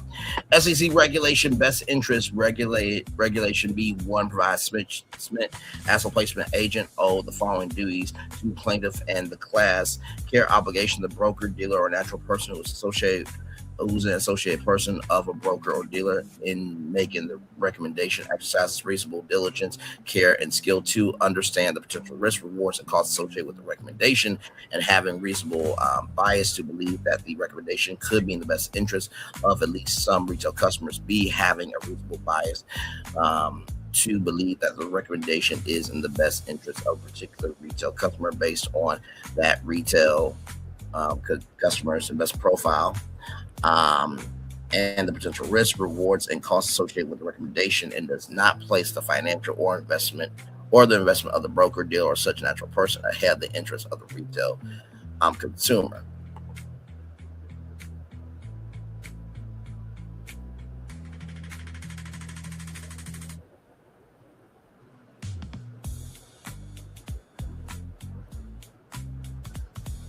Sorry, y'all.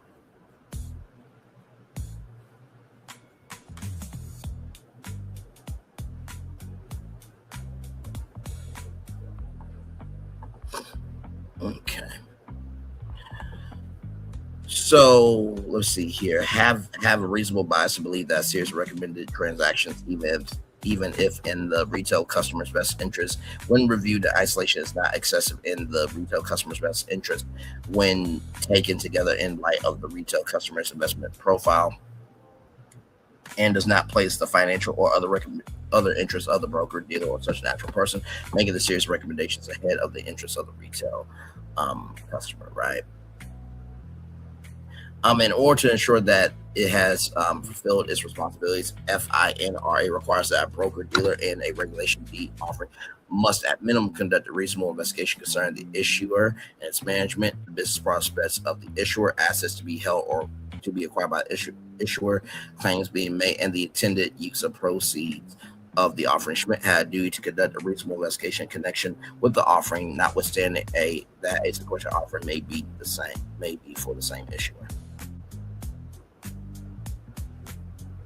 So also, two, a reasonable investigation of Clough and its history by Schmidt would have included as set forth in FIN RA regulatory notice 1022 and security industry standards examining historical financial statements of cloth with particular focus, if available, on financial statements that have been audited by independent certified public accountant or CPA and auditor letters to management, looking for any trends related to cloth financial statements, contacting customers and suppliers regarding their dealings with cloth, reviewing cloth's contracts, leases, and financing arrangement, inquiring about cloth's past security offerings and the degree of their success, and inquiring about the length of time that cloth had been in business and where the focus of its business was expected to change. See why I told y'all about making sure, right, that you want to be fully coherent in the fact that if something is not right, you do a full investigation. And that's the thing. They utilize the same message of like, hey, it's coming, but they didn't give any updates on any of the money amounts that were going to be paid to them.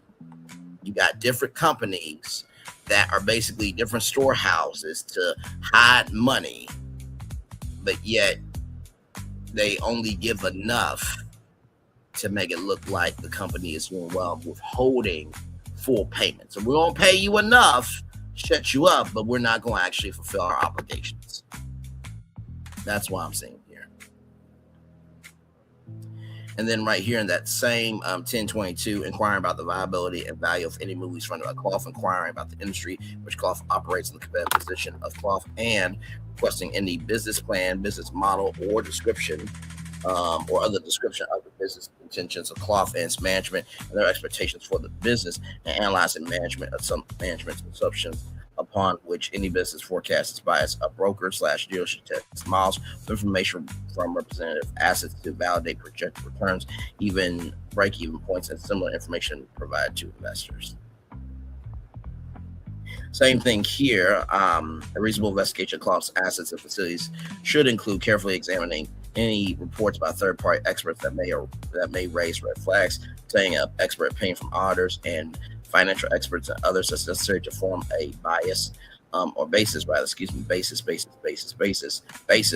for determining the sustainability of the investment prior to recommending the security to advisors, inquiring about previous or potential regulatory or disciplinary problems of the issuer, obtaining a credit check of cloth. So basically, you know how like there's a credit report, there would need to be a credit check to see if he is good people being responsible with his finances, right? Just like how, you know, the U.S. has an F rating for their credit history. Yeah, making reasonable inquiries concerning the issuer's management. Memorandum should have inquired about such issues as the expertise of management for the issuer's business and the extent to which management has changed or expected to change, inquiring about the forms and management and amount of management compensation, who determines the compensation, and to the extent which the forms of compensation could present serious conflicts of interest. A party acting as a broker dealer might make similar inquiries concerning the qualifications and integrity of any board of directors or similar body of the issue, and inquiring about the length of business that the issuer has been in business, whether the focus of its business is expected to change.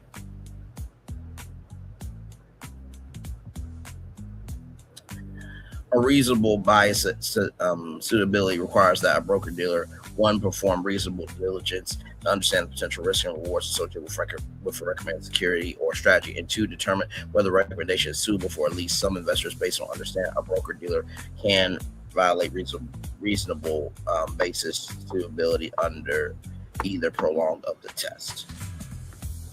So I'm going to skip. Okay, wait a minute. Okay, here it is. This is important. I was about to say, it was basically saying just make sure you know what you're doing here. Okay, here we go. Clause defaults. The cascades of defaults and lawsuits started in 2019, years prior to plaintiff's investment, culminating into bankruptcy filings last year. In or about September 2022, the Ontario Securities Commission interviewed several individuals involved in the scheme. On or about July 19, 2023, Braun filed for bankruptcy protection in Vancouver, and Creative Wealth Entity offered to provide debtor in possession financing. The attempt to manipulate the bankruptcy system failed. On or about October 27, 2023, CWMF filed for bankruptcy protection in Ontario, Canada. The whole venture is a total loss, with whatever value was apparently transferred to C2 upon information and belief. Clough via C2 put more than $100 million into 4 Paramount movies in between August of 2022 and August 2023, including Mission Impossible: Dead Reckoning Part 1, Transformers: Rise of the Beast, Dungeons and Dragons: Arm of Thieves, and Babylon. Plaintiffs' investments placed by Schmidt.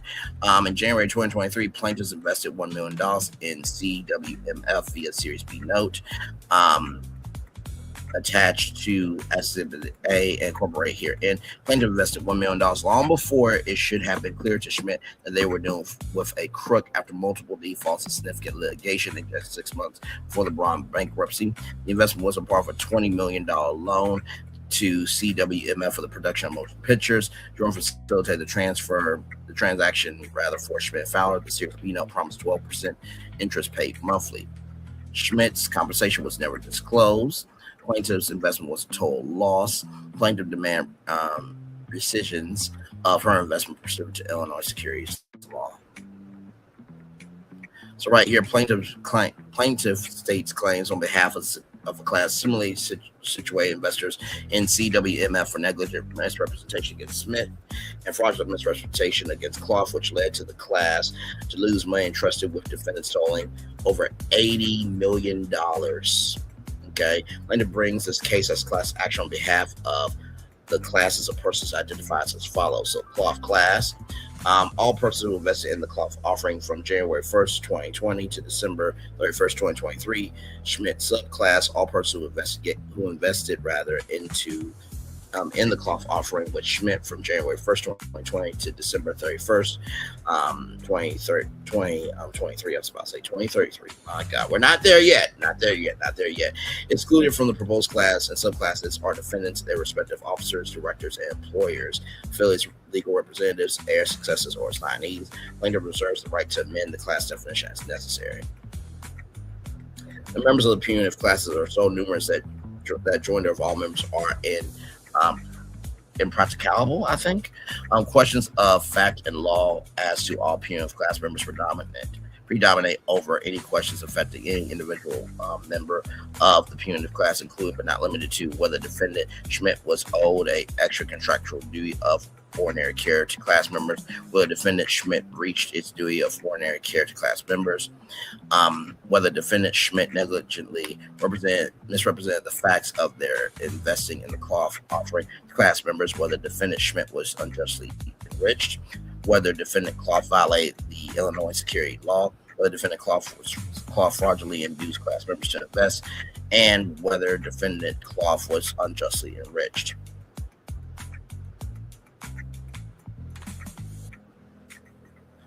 So here are the claims, right? So count 1, fraudulent misrepresentation, Clough class versus Jason Clough. So right here, Clough omitted that he was listed for funds for the project CWMF funded. Clough omitted that funds were invested were being used to pay off all investors in failed projects. Clough represented that invested funds were being applied to specific projects. Clough represented that project funds were applied to profitable or soon would realize a profit. Clough represented projects that represented that project sold. The only reason for delay was a setup with credit facility with Commerce Bank. Clough omitted that commissions and fees were being paid to undisclosed individuals and entities. Clough represented that specific projects were profitable when in fact they lost money. Clough was a producer on projects he did not in fact produce. Clough omitted that the profits realized on successful projects were being used to pay investors on failed projects rather than return to investors in successful projects. Clough omitted investment in specific projects that are being commingled with other projects. And Clough omits CMWF, which is just a flow through entity with no assets. Count 2, violation of 815 ILCS 512 IJ class versus Jason Clough. So at all times relevant, there exists an Illinois statute entitled Illinois Securities Law of 1953.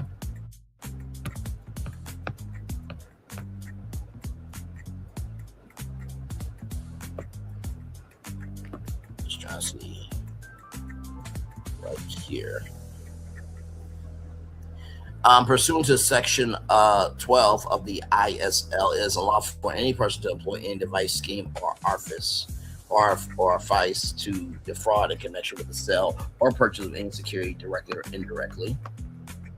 Clough issued numerous statements and other papers or documents touting the value of the investments and how the investment funds be utilized.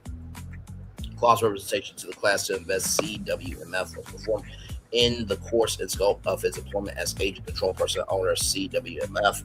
The solicitation contained materially false and untrue statements, including misrepresentations of the value of projects. I'm back in the notes and units and how the funds will be utilized. Clough's solicitation to invest in the Clough offering omitted to state the following material facts that were required to make the statement contained in the solicitation not misleading. That Clough was soliciting more funds than actually required for projects CWMF funded. B, that funds were being used to pay off all investors in failed projects. C, that commissions and fees were being paid to undisclosed individuals and entities. D, that specific projects were profitable when in fact they lost money. E, that Clough was a producer of projects that he did not in fact produce. F, that the profits realized on successful projects were being used to pay investors on failed projects rather than return to investors in successful projects. G, that investment in specific projects were being commingled with other projects. That CMWF, which is a flow-through entity with no assets, and Clough laboring under numerous conflicting interests. That fees were paid to undisclosed entities controlled by Clough. And then K, other material facts detailed here in Count 3, Schmidt class versus Schmidt.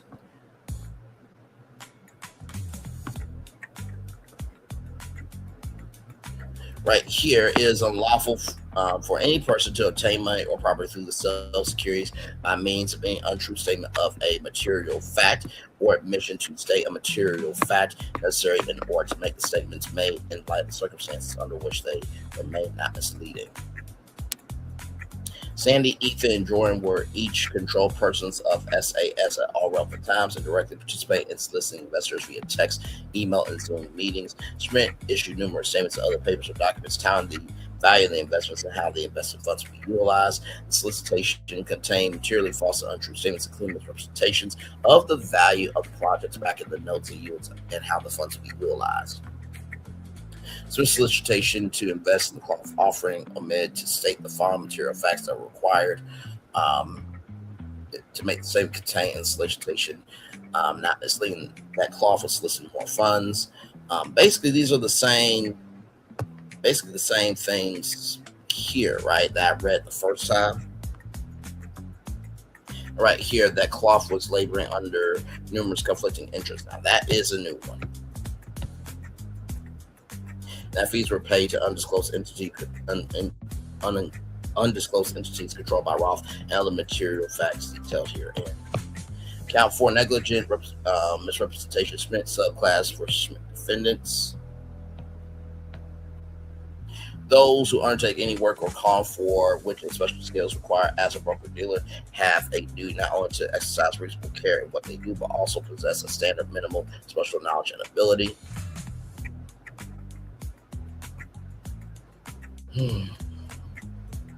At all times relevant to this action, Schmidt had knowledge of a reasonable grounds to believe the existence of facts by reason of which their liability under this count is alleged to exist. With this knowledge, Schmidt made material omissions of the fact with respect to the offer and self offering in each of its forms.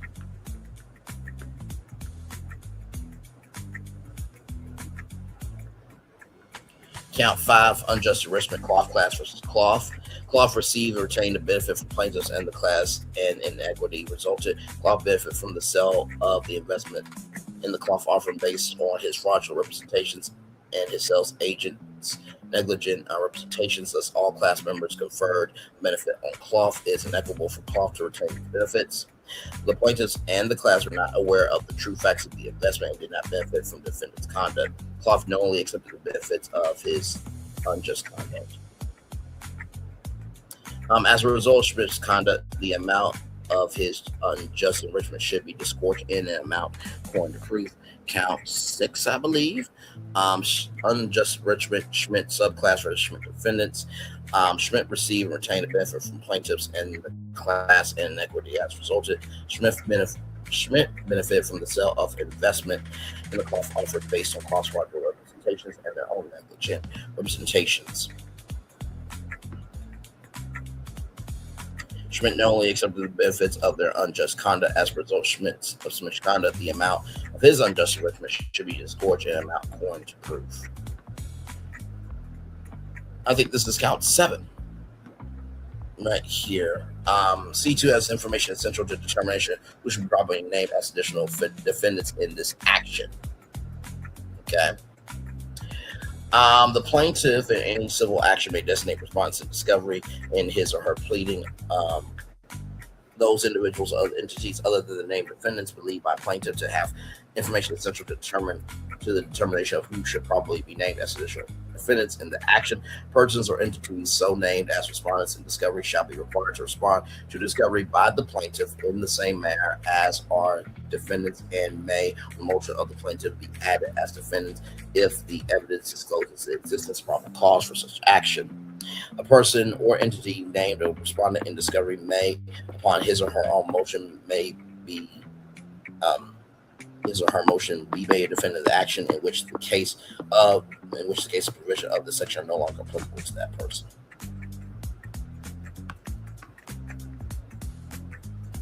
And then, of course, right here, right? Let me just read all this here.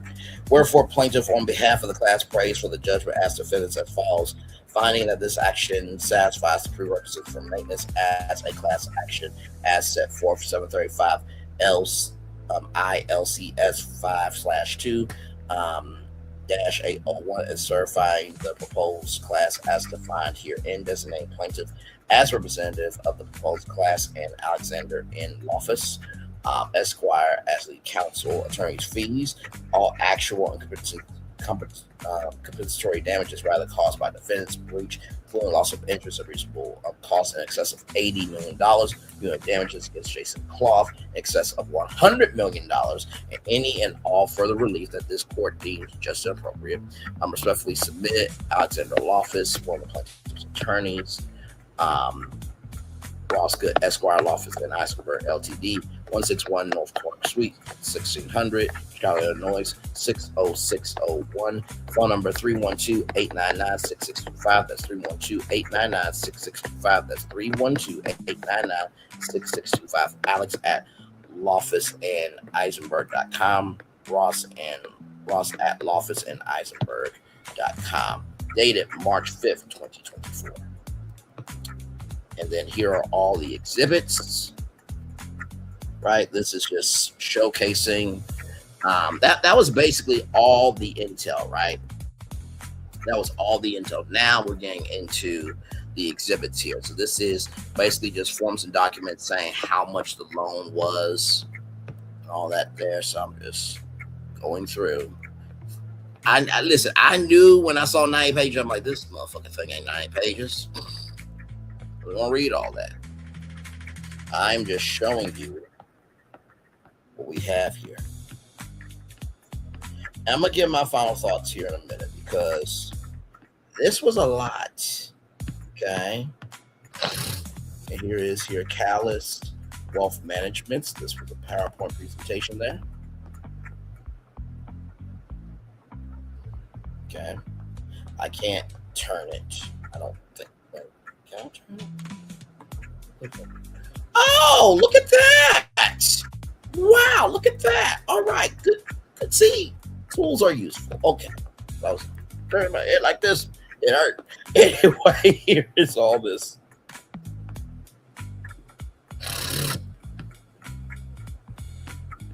Y'all, this is public information. I have not done anything wrong to anybody, okay? All right, let's get this straight. This is David Clough, all right? That is in this shirt. Creative Wealth Media is charged with this. Ron Studios is a part of this, but they have nothing to actually do with this. This is more of David Clough utilizing Braun Studios and placing the blame on Braun and leaving them in the fucking dust. Because I bet you this, he wouldn't pull this off at Disney. He wouldn't pull this off at Warner Brothers. He wouldn't pull this off at Paramount Skydance. I mean, even David Ellison and Larry Ellison, who undersigned it, who are connected to the president, they're racist, but they don't want to lose money either. Driving Force and Studio, independent production produced and or financed motion pictures alongside Warner Brothers, Sony, MGM, Paramount, A24, Universal Lionsgate. Ron Digital is a state-of-the-art virtual production service company. Creative Wealth Media specializes in financing solutions for studio and distributors of film entertainment. 50 years of combined media, entertainment, and investment experience. More than $750 million in financing for approximately 60 motion pictures since 2010.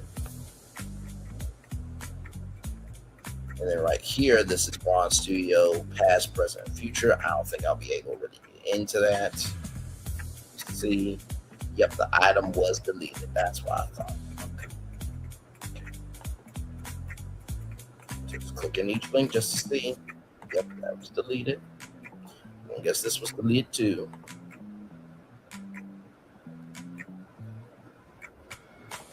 Okay, so this was the opening for Haley and the Hero Hearts. Here we go.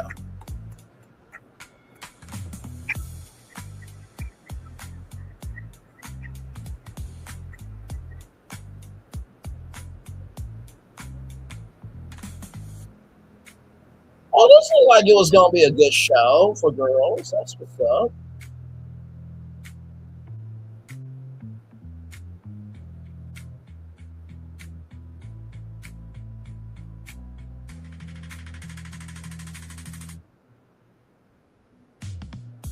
I think the saddest thing about this, or one of the saddest things, is the fact that, hang on, let me remove that.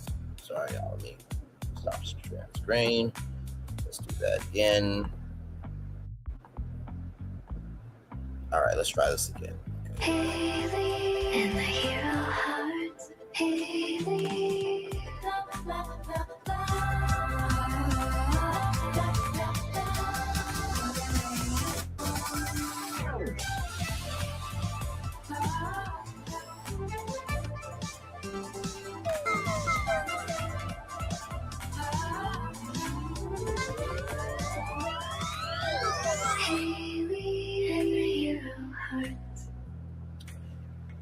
And then right here was Fables, but unfortunately that is no longer with us.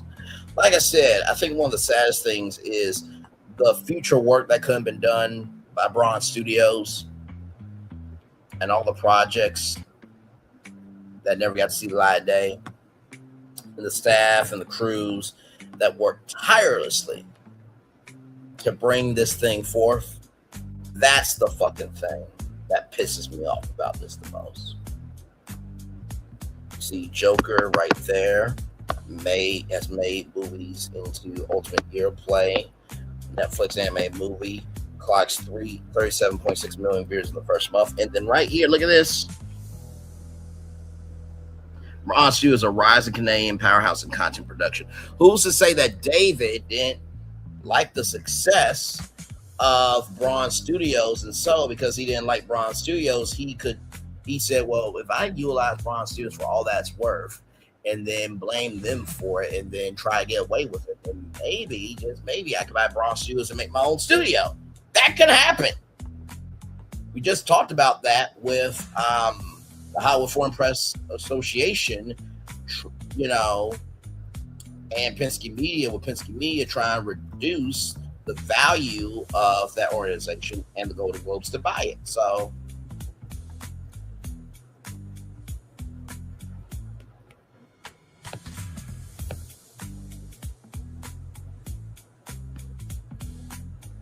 as you can see here, they were keeping up with everything. Okay, BT Stars, shout out to them.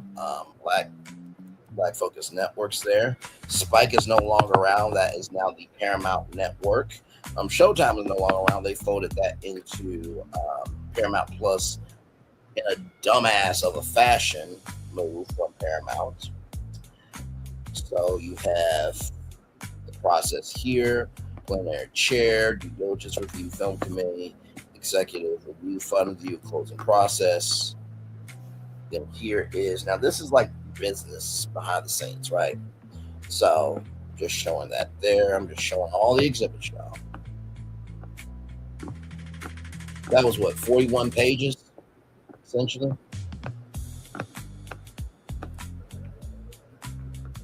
That we read here. Showcasing. So this is a project right here. Fables. So that was that project, Fables.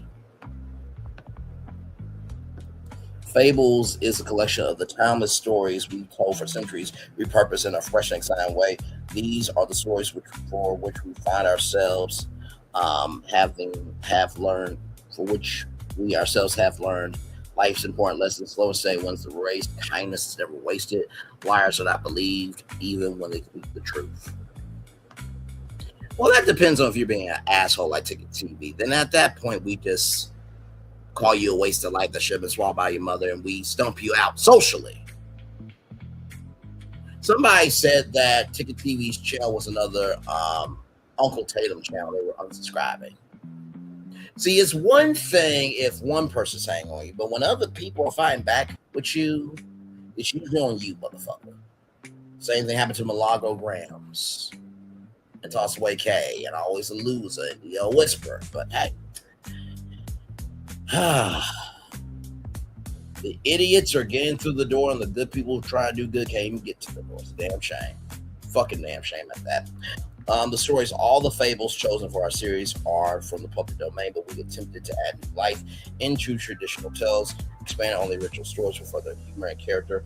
We will use the most noble fables toward the tortoise and the hare, the lion, the mouse, and the boy who cried wolf. And targeted talent. I see a lot of people here. Angelina Jolie, Jennifer Gardner, Julianne Moore, Charlize Theron, Jennifer Hudson, Michelle Obama, Gabrielle Union, Jennifer Lopez, Salma Hayek, Halle Berry, Jessica Biel, Viola Davis, Gossamer here, Braun Digital Production. This looks something really cool. 8 episode, 30-minute digital anime series. So that's what they mean by a half. So one half is 30 minutes. If it was 60 minutes, it would have been 860. That's that media brain going there. Let's see here. Written by 2-time Newbery winner Lois Lowry, the Giver Quartet, number of stars. Gossamer takes children and adults alike on a journey of the mind's imagination. Gossamer Lowry touches on themes such as loneliness, forgiveness, trust, and hope. This would have been amazing. One of her more daring novels, this is the first time the critically acclaimed book will be adapted to the screen. The novel has elements of both family and realism, which will allow for a visual and inventive world to play across screen. Braun recently premiered his anime feature, Willoughby, on Netflix, based on the book by Lewis Lowry. Shout out to Gossamer and Lewis Lowry. Shout out to Fables as well. And here is casting underway. Hunter Safer, Euphoria, or Aquafina, Ocean 8, Crazy Rich Asians, The Farewell as Lil, Rich as Bertiano, James Gordon, Trolls, Peter Rabbit, Into the Woods, and then as Mo, RuPaul, The Simpsons, Joe Dogs, and BoJack Horseman. Bubbles Hotel, here is this here. Let from Penske Media. By the way, this confidential information of Penske Media, no representation or warranty is made by Epic Inc. or managers with respect to information contained herein. Right? So, just want to say it's not confidential anymore because this is a publicly available document. So, just want to just say that. Okay, all right. So, right here, created by Maurer High. Rainbow Ruby, Bubbles Hotel is a magical resort where every guest can explore the unique passion with the help of a bubbly hotel extraordinaire who's always there to save the day. Bubble and her staff welcome new guests to their room and help them live out their fantastical adventure. Target girls 4 to 8 years old. In production, 52 episodes, 11 minutes, 9 minutes, and 2 minutes. What is Bubbles Hotel all about? Bubbles' mission is to help her guests discover and become the ultimate version of who they really want to be. Bubble always discovers a little part of herself in the process. Bubbles Hotel makes energetic innocence the new fun attitude for girls of all ages. A new attitude for girls. Think Hello Kitty meets K-Park without the snark. But then Haley and the Hero Hearts, which we got to see that beautiful intro there for that. Right here, Kevin Moore.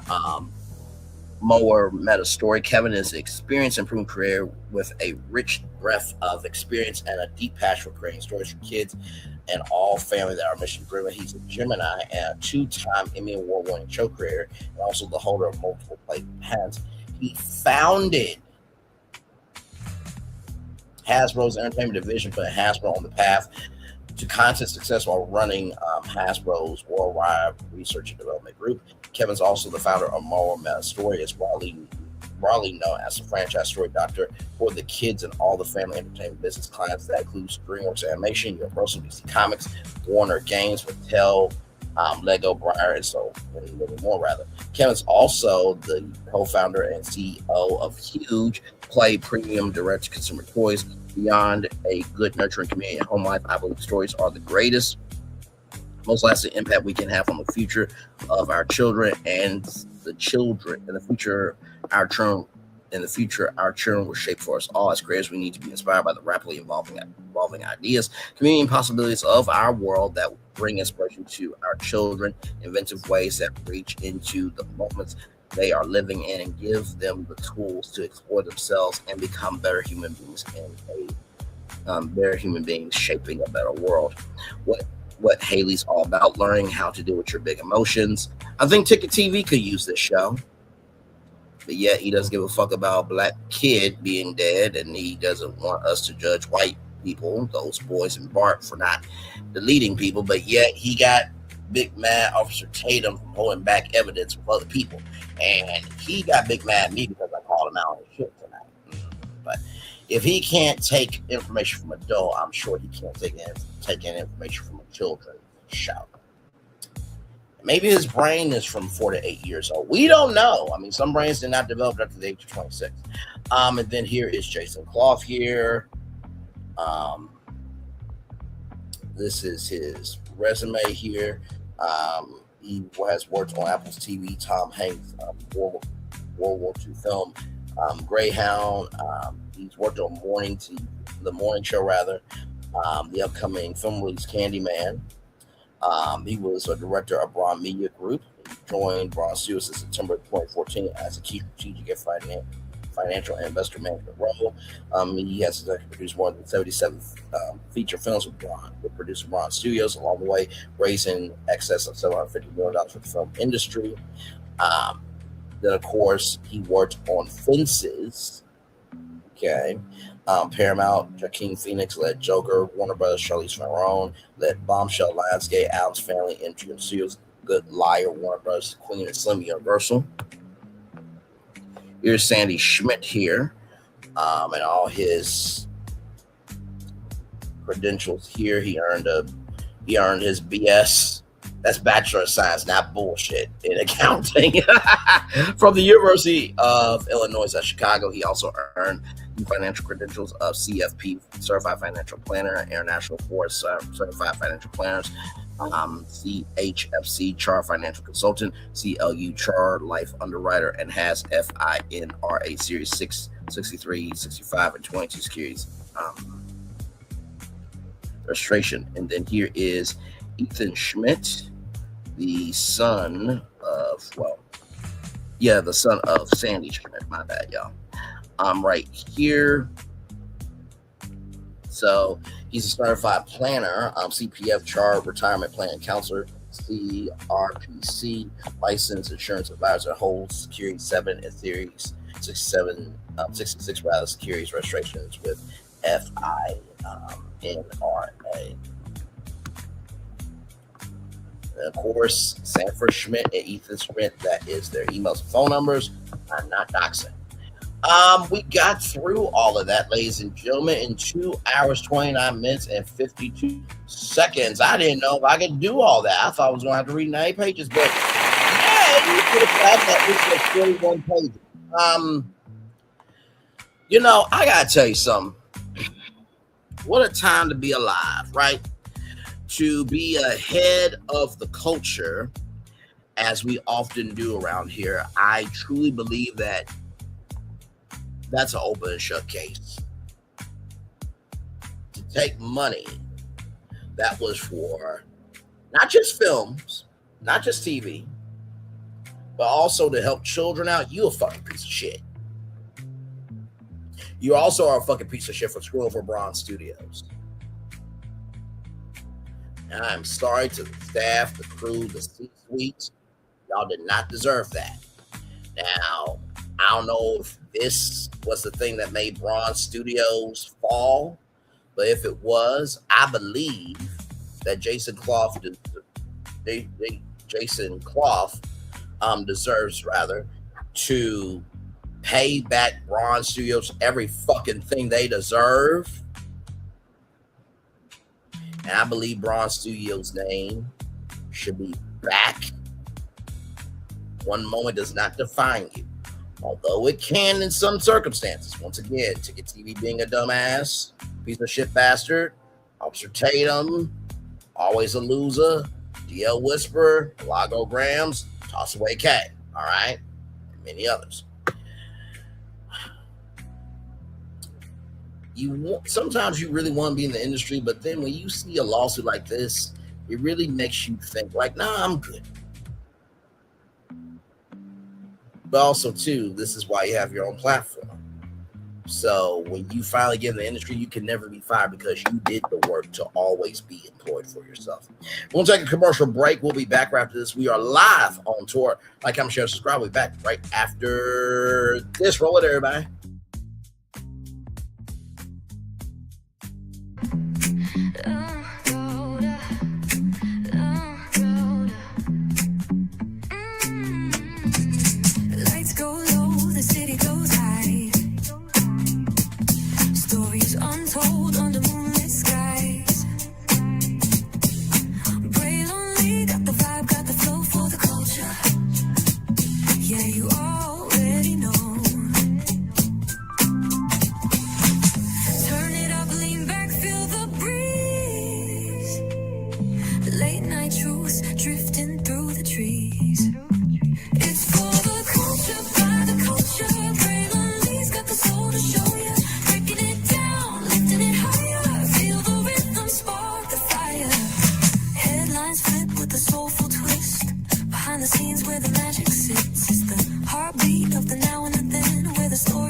And never ends.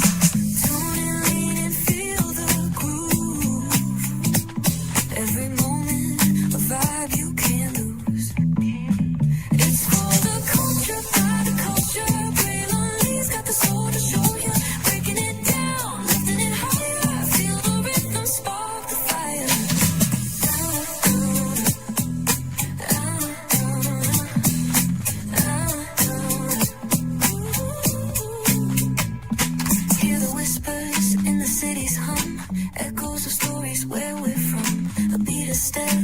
So clear, the pulse of us, it's all right here. We got soul, we got flavor. Every moment is a savior. Every experience is an overcomer. Turn it up, feel the glow, let the rhythm flow. Spotlight shining, we in the zone. This is the place where the culture's grown. Stories untold, now they're coming alive. Braylon Lee got the vibe tonight. One thing to know and two things for sure. Higher is waiting and lower is available.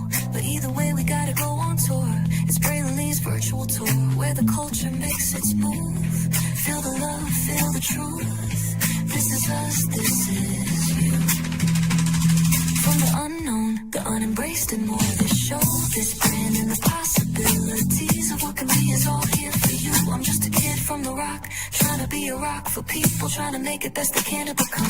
Being moved as a creator of power to lift up all of us, not just a selective few. For the culture, by the culture, here we be, brilliantly bringing life to your screen. Feel the soul, feel the truth, we're free, trust and believe. It's entertainment, news done away with. Brilliantly, spotlight sharp like a diamond shine. We see the stars, but the stories align. Deep in the soul where the heartbeats find. The pulse of the people redefining time. And just a pro tip, people have to earn the right to hear your story, but in addition to that, people have to earn the responsibility to be a part of it. Just because we are not seen by everybody doesn't mean we are not being seen by who needs to see us. Noise equals attention and sound equals purpose. Anybody can be a creator, but it takes a somebody to be an artist.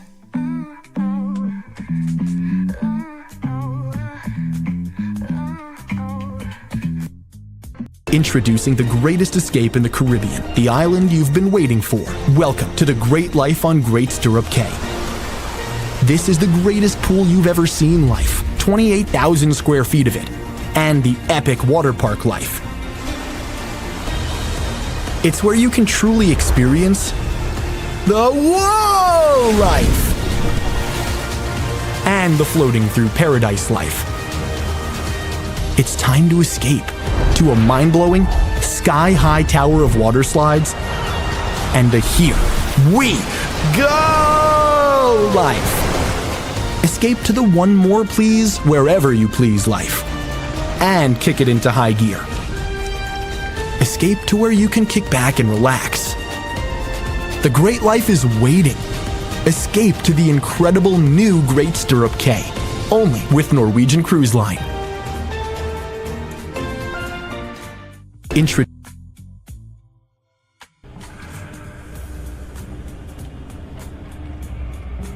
I got a question for you. What does this city know about luxury? Huh? What does a town that's been to hell and back know about the finer things in life? Well, I'll tell you. More than most. You see, it's the hottest fires that make the hardest steel. Add hard work and conviction, and the know-how that runs generations deep in every last one of us. That's who we are. That's our story. Now, it's probably not the one you've been reading in papers, the one being written by folks who've never even been here and don't know what we're capable of. Because when it comes to luxury, it's as much about where it's from as who it's for. Now, we're from America, but this isn't New York City, or the Windy City, or Sin City, and we're certainly no one's Emerald City.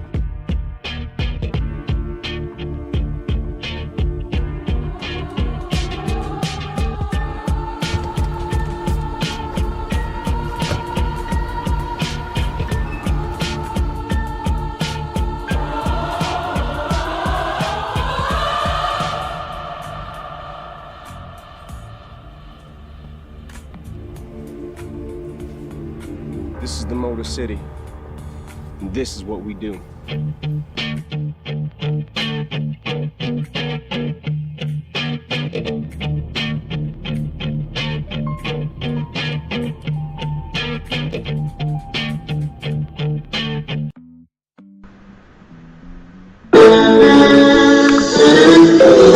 Sweet morning dew, one look at you, and it was plain to see you were my best I knew.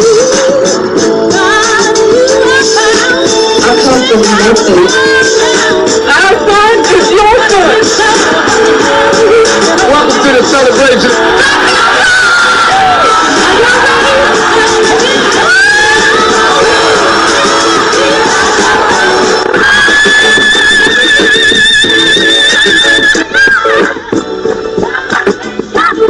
We always got it.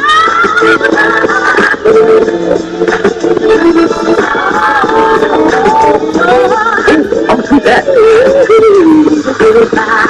Don't you leave here today with happiness. I want you to leave here with joy.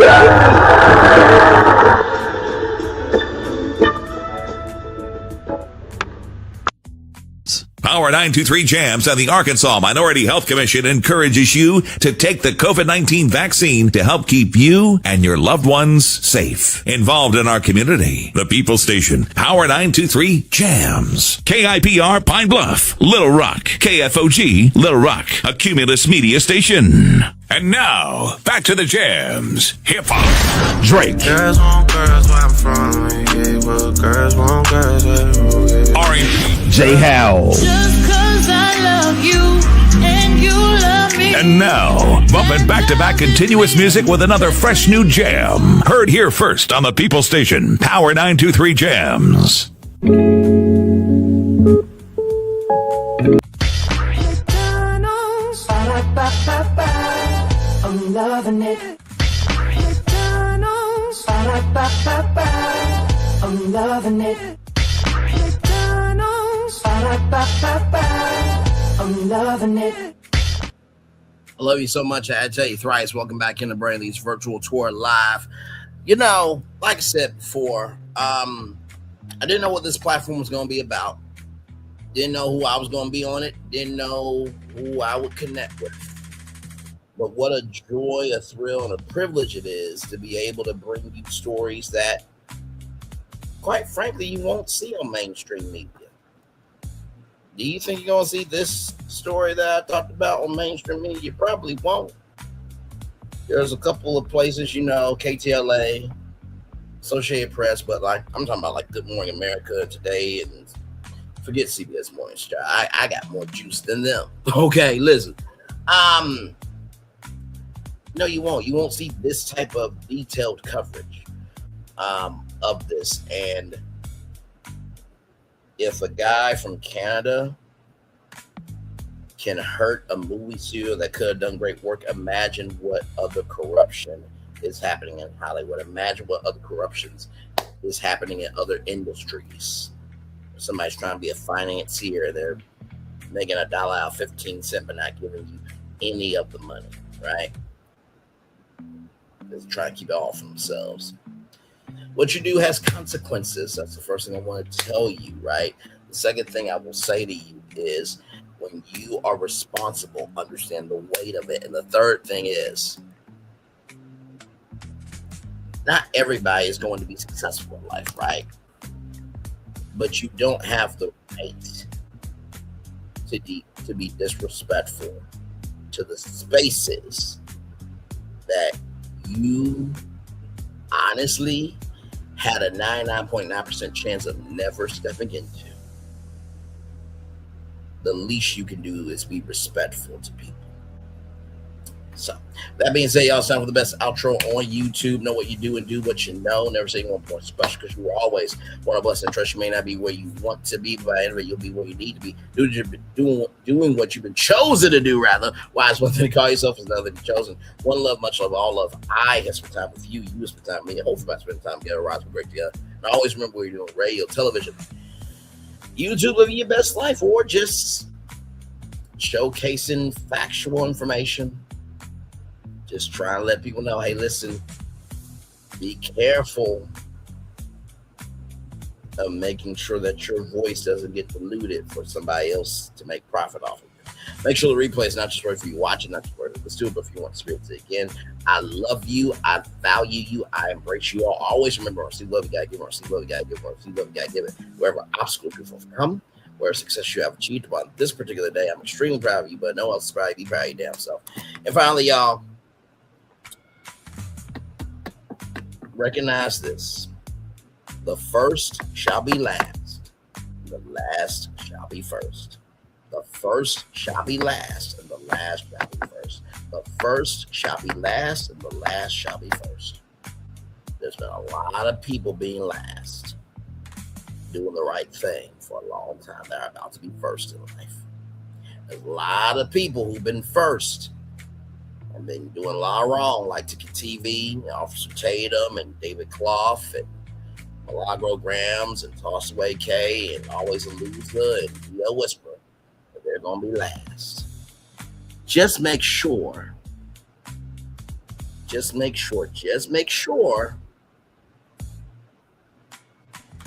that when those people are last, and if anybody of their caliber tries to say anything of importance, we verify, we do our research, and we make sure that they are being accountable, because whatever we do not hold to the fire, we can get burned from it. Amen. Amen. Commercial break and fireworks coming your way for the day that was, for the day that's come, for the blessings always. For me always, as a society, as a people, as culture. I feel the love. I'll feel right back to you. Good night, everybody. Love y'all. Peace.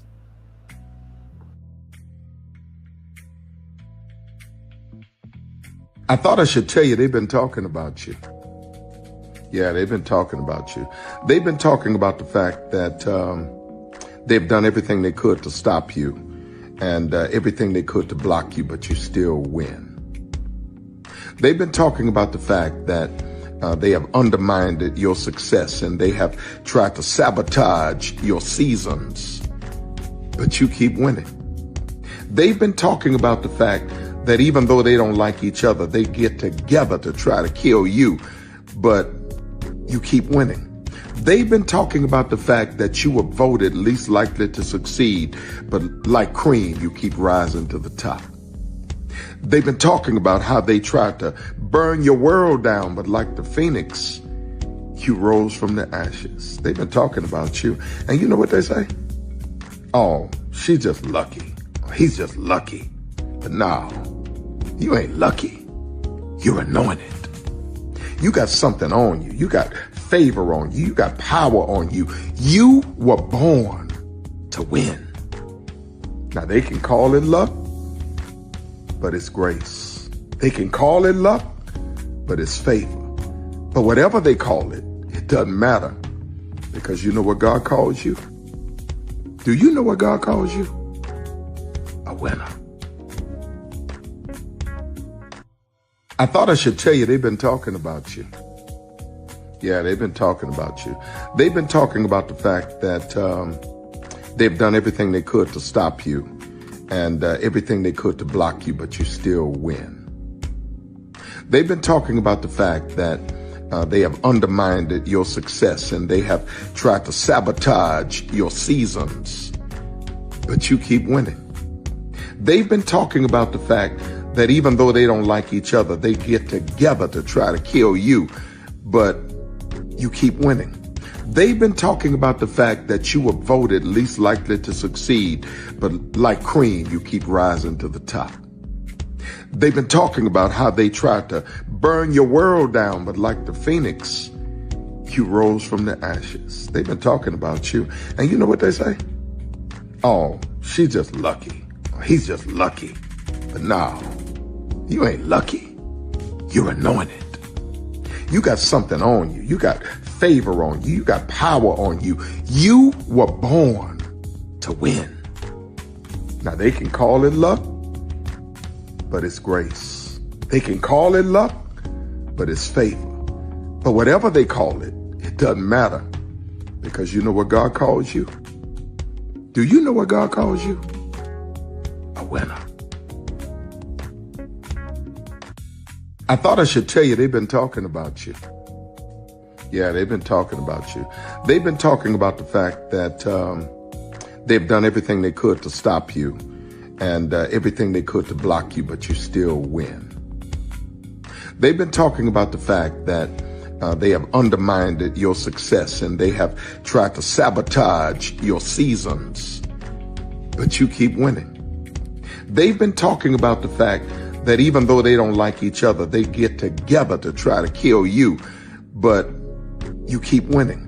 They've been talking about the fact that you were voted least likely to succeed, but like cream, you keep rising to the top.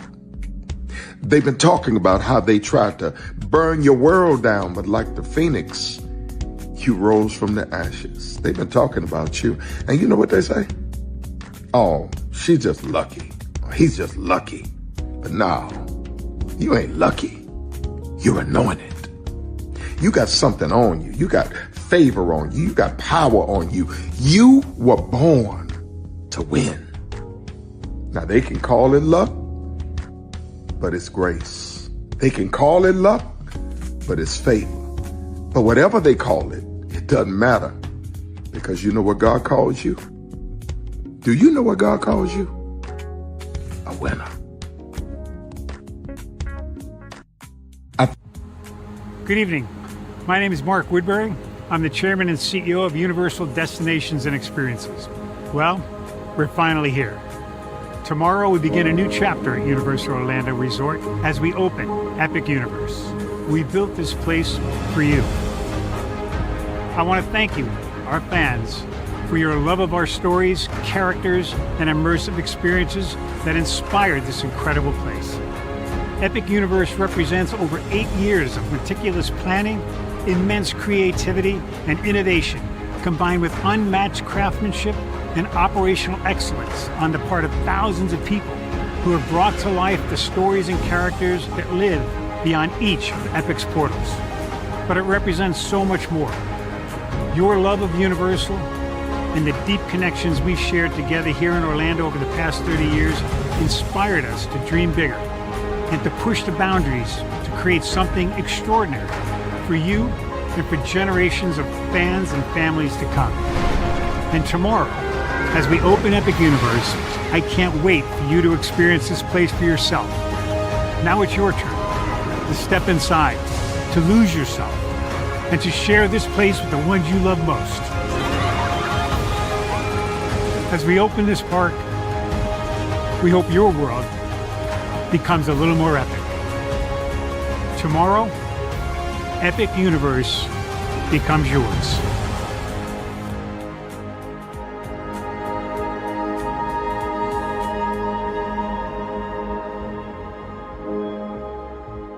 Are video games getting too expensive? This episode, we want to find some common ground because the CEOs want to raise the price even more. Not with these broken-ass games. $5 million.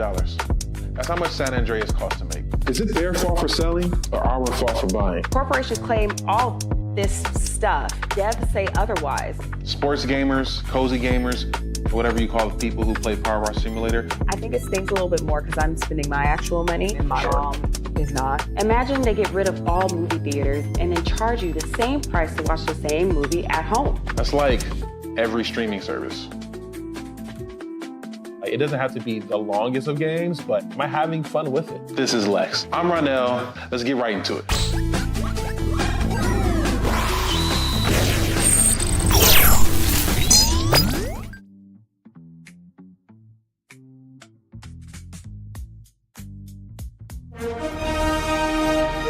Prepare for a journey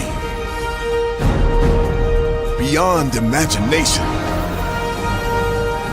beyond belief, beyond anything you've experienced before. Universal Epic Universe, a new theme park where you'll step through extraordinary portals to 5 immersive worlds. Prepare for a cosmic voyage of discovery, an isle of fire-breathing excitement, a shadowy world of monsters and mystery, new wonders in the wizarding world, and a new way to play. Plus the splendor of a magnificent resort hotel overlooking the park. It's all new excitement at Universal Orlando Resort. A week's worth of vacation thrills with 4 amazing theme parks, a variety of spectacular themed hotels, and incredible dining and entertainment.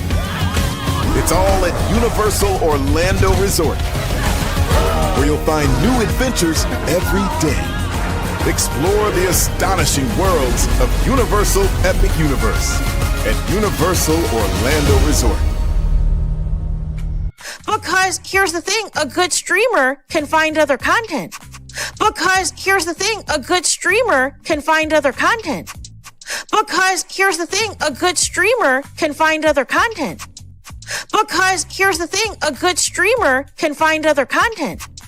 Because here's the thing, a good streamer can find other content.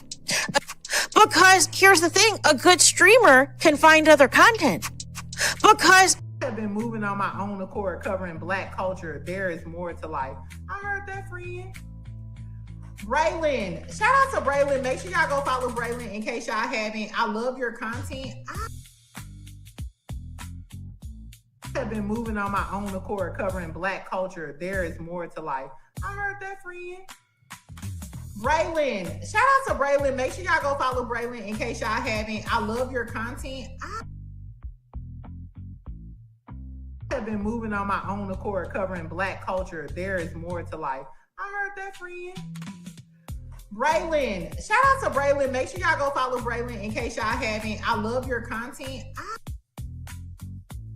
Child, Braylon been over there doing his thing, minding his GD business, staying out of trouble, trying to get the folks some positive stuff to talk about. Besides lying all the damn time. Child, Braylon been over there doing his thing, minding his GD business, staying out of trouble, trying to get the folks some positive stuff to talk about. Besides lying all the damn time. Child, Braylon been over there doing his thing, minding his GD business, staying out of trouble, trying to get the folks some positive stuff to talk about. Besides lying all the damn time. Child, Braylon been over there doing his thing, minding his GD business, staying out of trouble, trying to get the folks some positive stuff to talk about. Besides lying all the damn time. Power 923 Jams and the Arkansas Minority Health Commission encourages you to take the COVID-19 vaccine to help keep you and your loved ones safe. Involved in our community, the People Station, Power 923 Jams. KIPR Pine Bluff, Little Rock, KFOG, Little Rock, a Cumulus Media Station. And now, back to the jams. Hip-hop. Drake. Girls want girls where I'm from. Yeah, well, girls want girls where R&B. J. Howell. Just cause I love you and you love me. And now, bumping back-to-back continuous music with another fresh new jam. Heard here first on the People Station, Power 923 Jams.